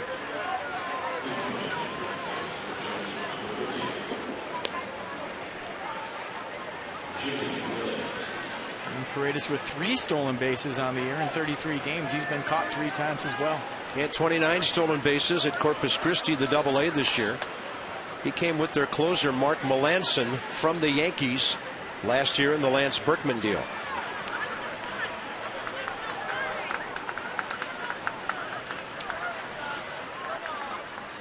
The hitter, Clint Barmas, who's had a good night. Lines one. That's picked before it hits the ground by Lombardozzi. And here we go, bottom 11. Ankiel, Zimmerman, and Morse.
On Hispanic Heritage Night here at the ballpark. Long ball game. We go bottom 11.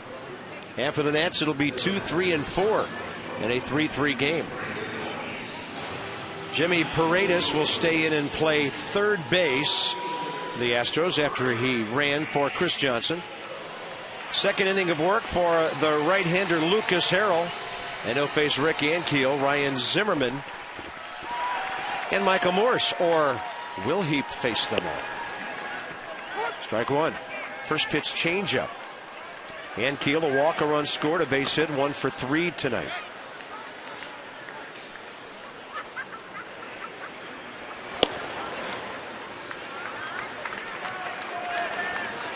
Paredes plays even with the bag at third against Ankiel, who could lay down a bunt and steal a hit on you.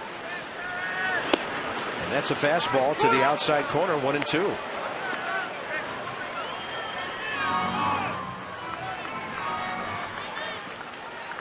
Mr. What do they call him? Oh, yeah, walk-off. Good take by Ankiel, 2-2.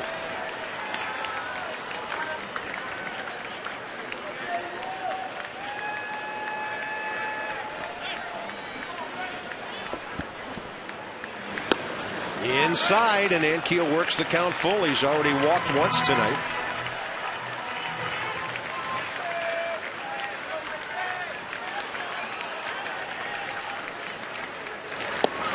Changeup got him. Strikeout number 3 by Lucas Harrell.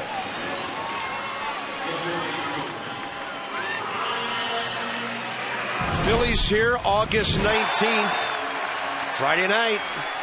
Ryan Madsen, bottom of the 9th. It was just a grand slam. He knew it. The Nats got 6 in the 9th and beat the Phillies 8-4. Well, that reaction right there before he took his helmet off was priceless. That was at 12:25 in the morning, by the way. And where else would you rather be? Zimmerman 1 for 4 with a 2-run home run tonight.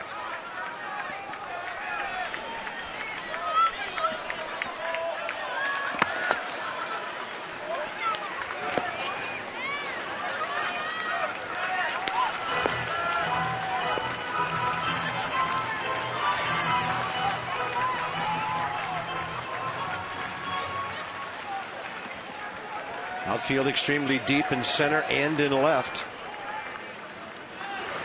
And Zimmerman saw a pitch up and he took a whack at it.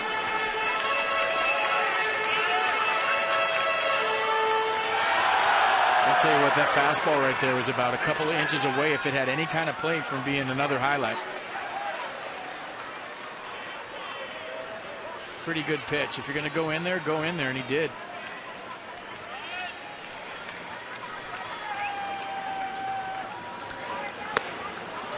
Ball 2.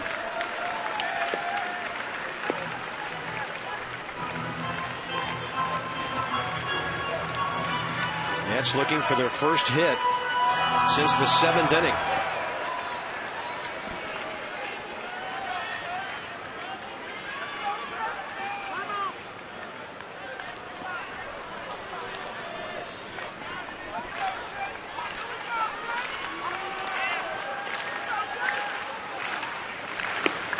And that's up and away, ball 3. Another long count for Harrell. He dropped a 3-2 changeup on Ankiel a moment ago. Michael Morse waiting, and a payoff pitch coming to Ryan Zimmerman.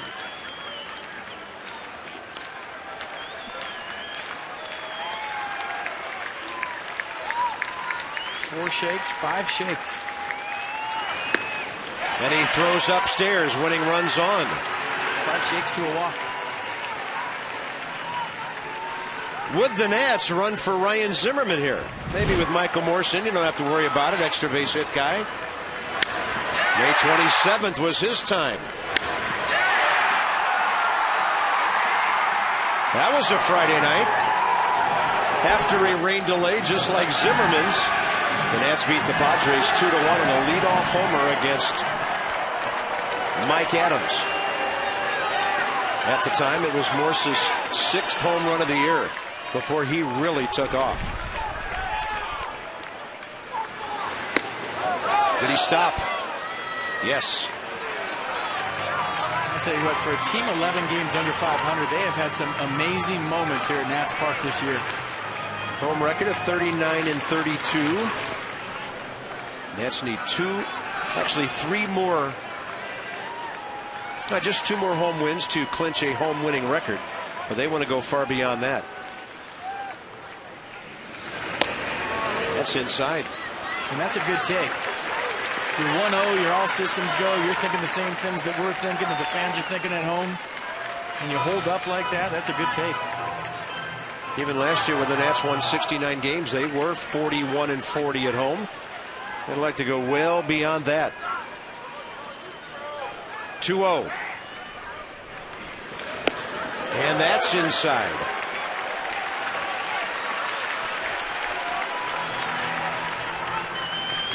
And Bo Porter held up one finger. I don't know if that was the Deke take sign or the real take sign. But I'm all for a green light right here, just to go on record.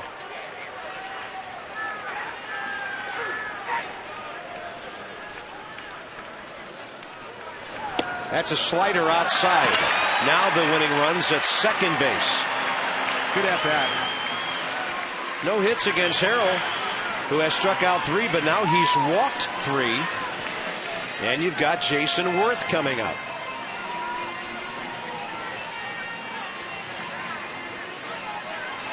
Astros have right-hander Wilton Lopez working in their pen. The pitcher spot is due up next. Johnny Gomes cruising into the on-deck circuit. Yes, he has. Here comes Brad Mills. He can't afford one more lapse in control here. So he may be going to get Harrell, who's been unhittable, but control issues, giving the Nats a chance to win it now with 1 base hit. And I would say when you have a team that has 11 walk-off wins versus a team that's 48-95, there's probably a lot of guys thinking, here we go again for the Astros. There's probably a lot of guys thinking, here we go again for the Nationals. An inning and a third for Harrell, who does not give up a hit. He's out of the game, and here comes Worth in a moment.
Call on 28-year-old right-hander Wilton Lopez.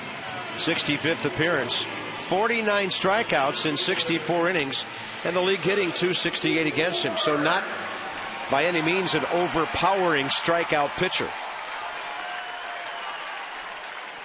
Jason Worth with an 0 for 4 tonight and a chance to erase it all and send everybody home happy. And Jason Worth going to see a couple of pitches from Wilton Lopez. Fastball, slider, change. Fastball in the low 90s. He likes his changeup, 85 miles an hour. He throws it a lot.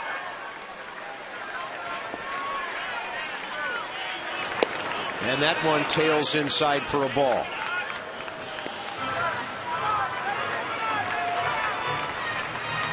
Good numbers versus Lopez, 2 for 3.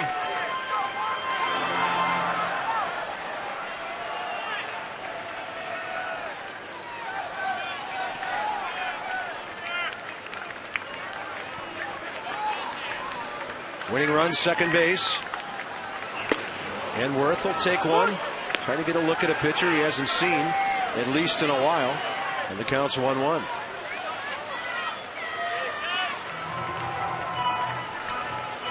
Johnny Gomes for the pitcher if it gets that far.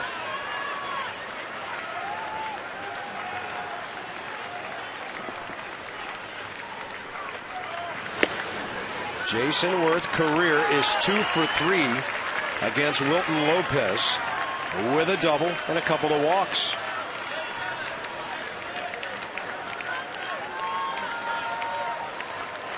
If you're Ryan Zimmerman, you're checking your outfield right now, you know that J.D. Martinez has a good arm in left field. He showed it on the infield double play, so you're going to have to scoot on a base hit to left.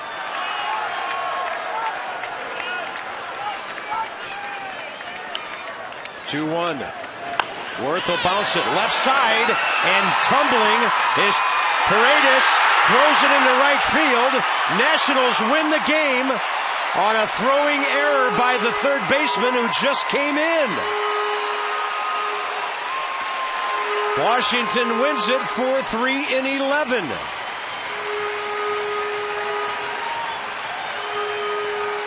You put the ball in play, good things happen. The 12th walk-off win of the year for the Nats. How about that?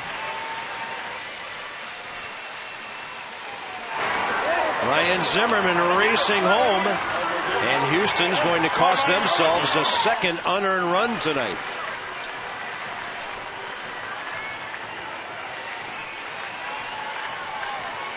And Jason Worth with a little ground ball to third base. And Jimmy Paredes, you come into a big league game, the ball's going to find you. Did a good job with the stop, but you see him reach into his glove. He didn't have that ball in his hand. The ball was squirting out of his hand before he made the throw, and he would have been better off not throwing this baseball with a change-up grip, obviously. And the Nats win the ball game. And who else but Mr. Walkoff scoring the winning run? One way or another, Ryan Zimmerman gets in the middle of such things. So a nice win for the Nats to get the homestand record back to 3-4. And here's Debbie Taylor. Okay, thank you very much. I think it's fitting that Mr. Walkoff scores the winning run, and a battle of the bullpens, and you guys prevailed in the end. Yeah, I think both the bullpens did great. And we scored early, but then he held us down. So it's just a good job playing defense, staying in the game, and we got a chance. We went ahead and won it. And a nice start by Tommy Malone. What did you think of him tonight? He hasn't had his best stuff either night, but he's battled and he's gotten to the 6th inning, and that's really all you can ask from your starter. And Ryan, you guys have played so well at home, and what's been the key to playing well here? No, I wish we could play better on the road, but we enjoy playing here. We love the fans, and it's fun to win here. Okay, thank you very much, Ryan Zimmerman. Bob, back to you. Thank you, Debbie Taylor. Well, not a spectacular finish, but the way you're going to do it, if you're going to be a winning team at home, you take what the other ball club gives you. And the Nats have now won 40 games on South Capitol Street. For FP and Debbie, Bob Carpenter. Nats win it in 11, 4-3. Join us tomorrow night. John Lennon goes in Game 2 of the series with the Astros. Come early, folks. We want everybody to be safely in the ballpark. This has been a presentation of Masson. Nats Extra, Johnny and Ray coming right up. And from the booth, see you later.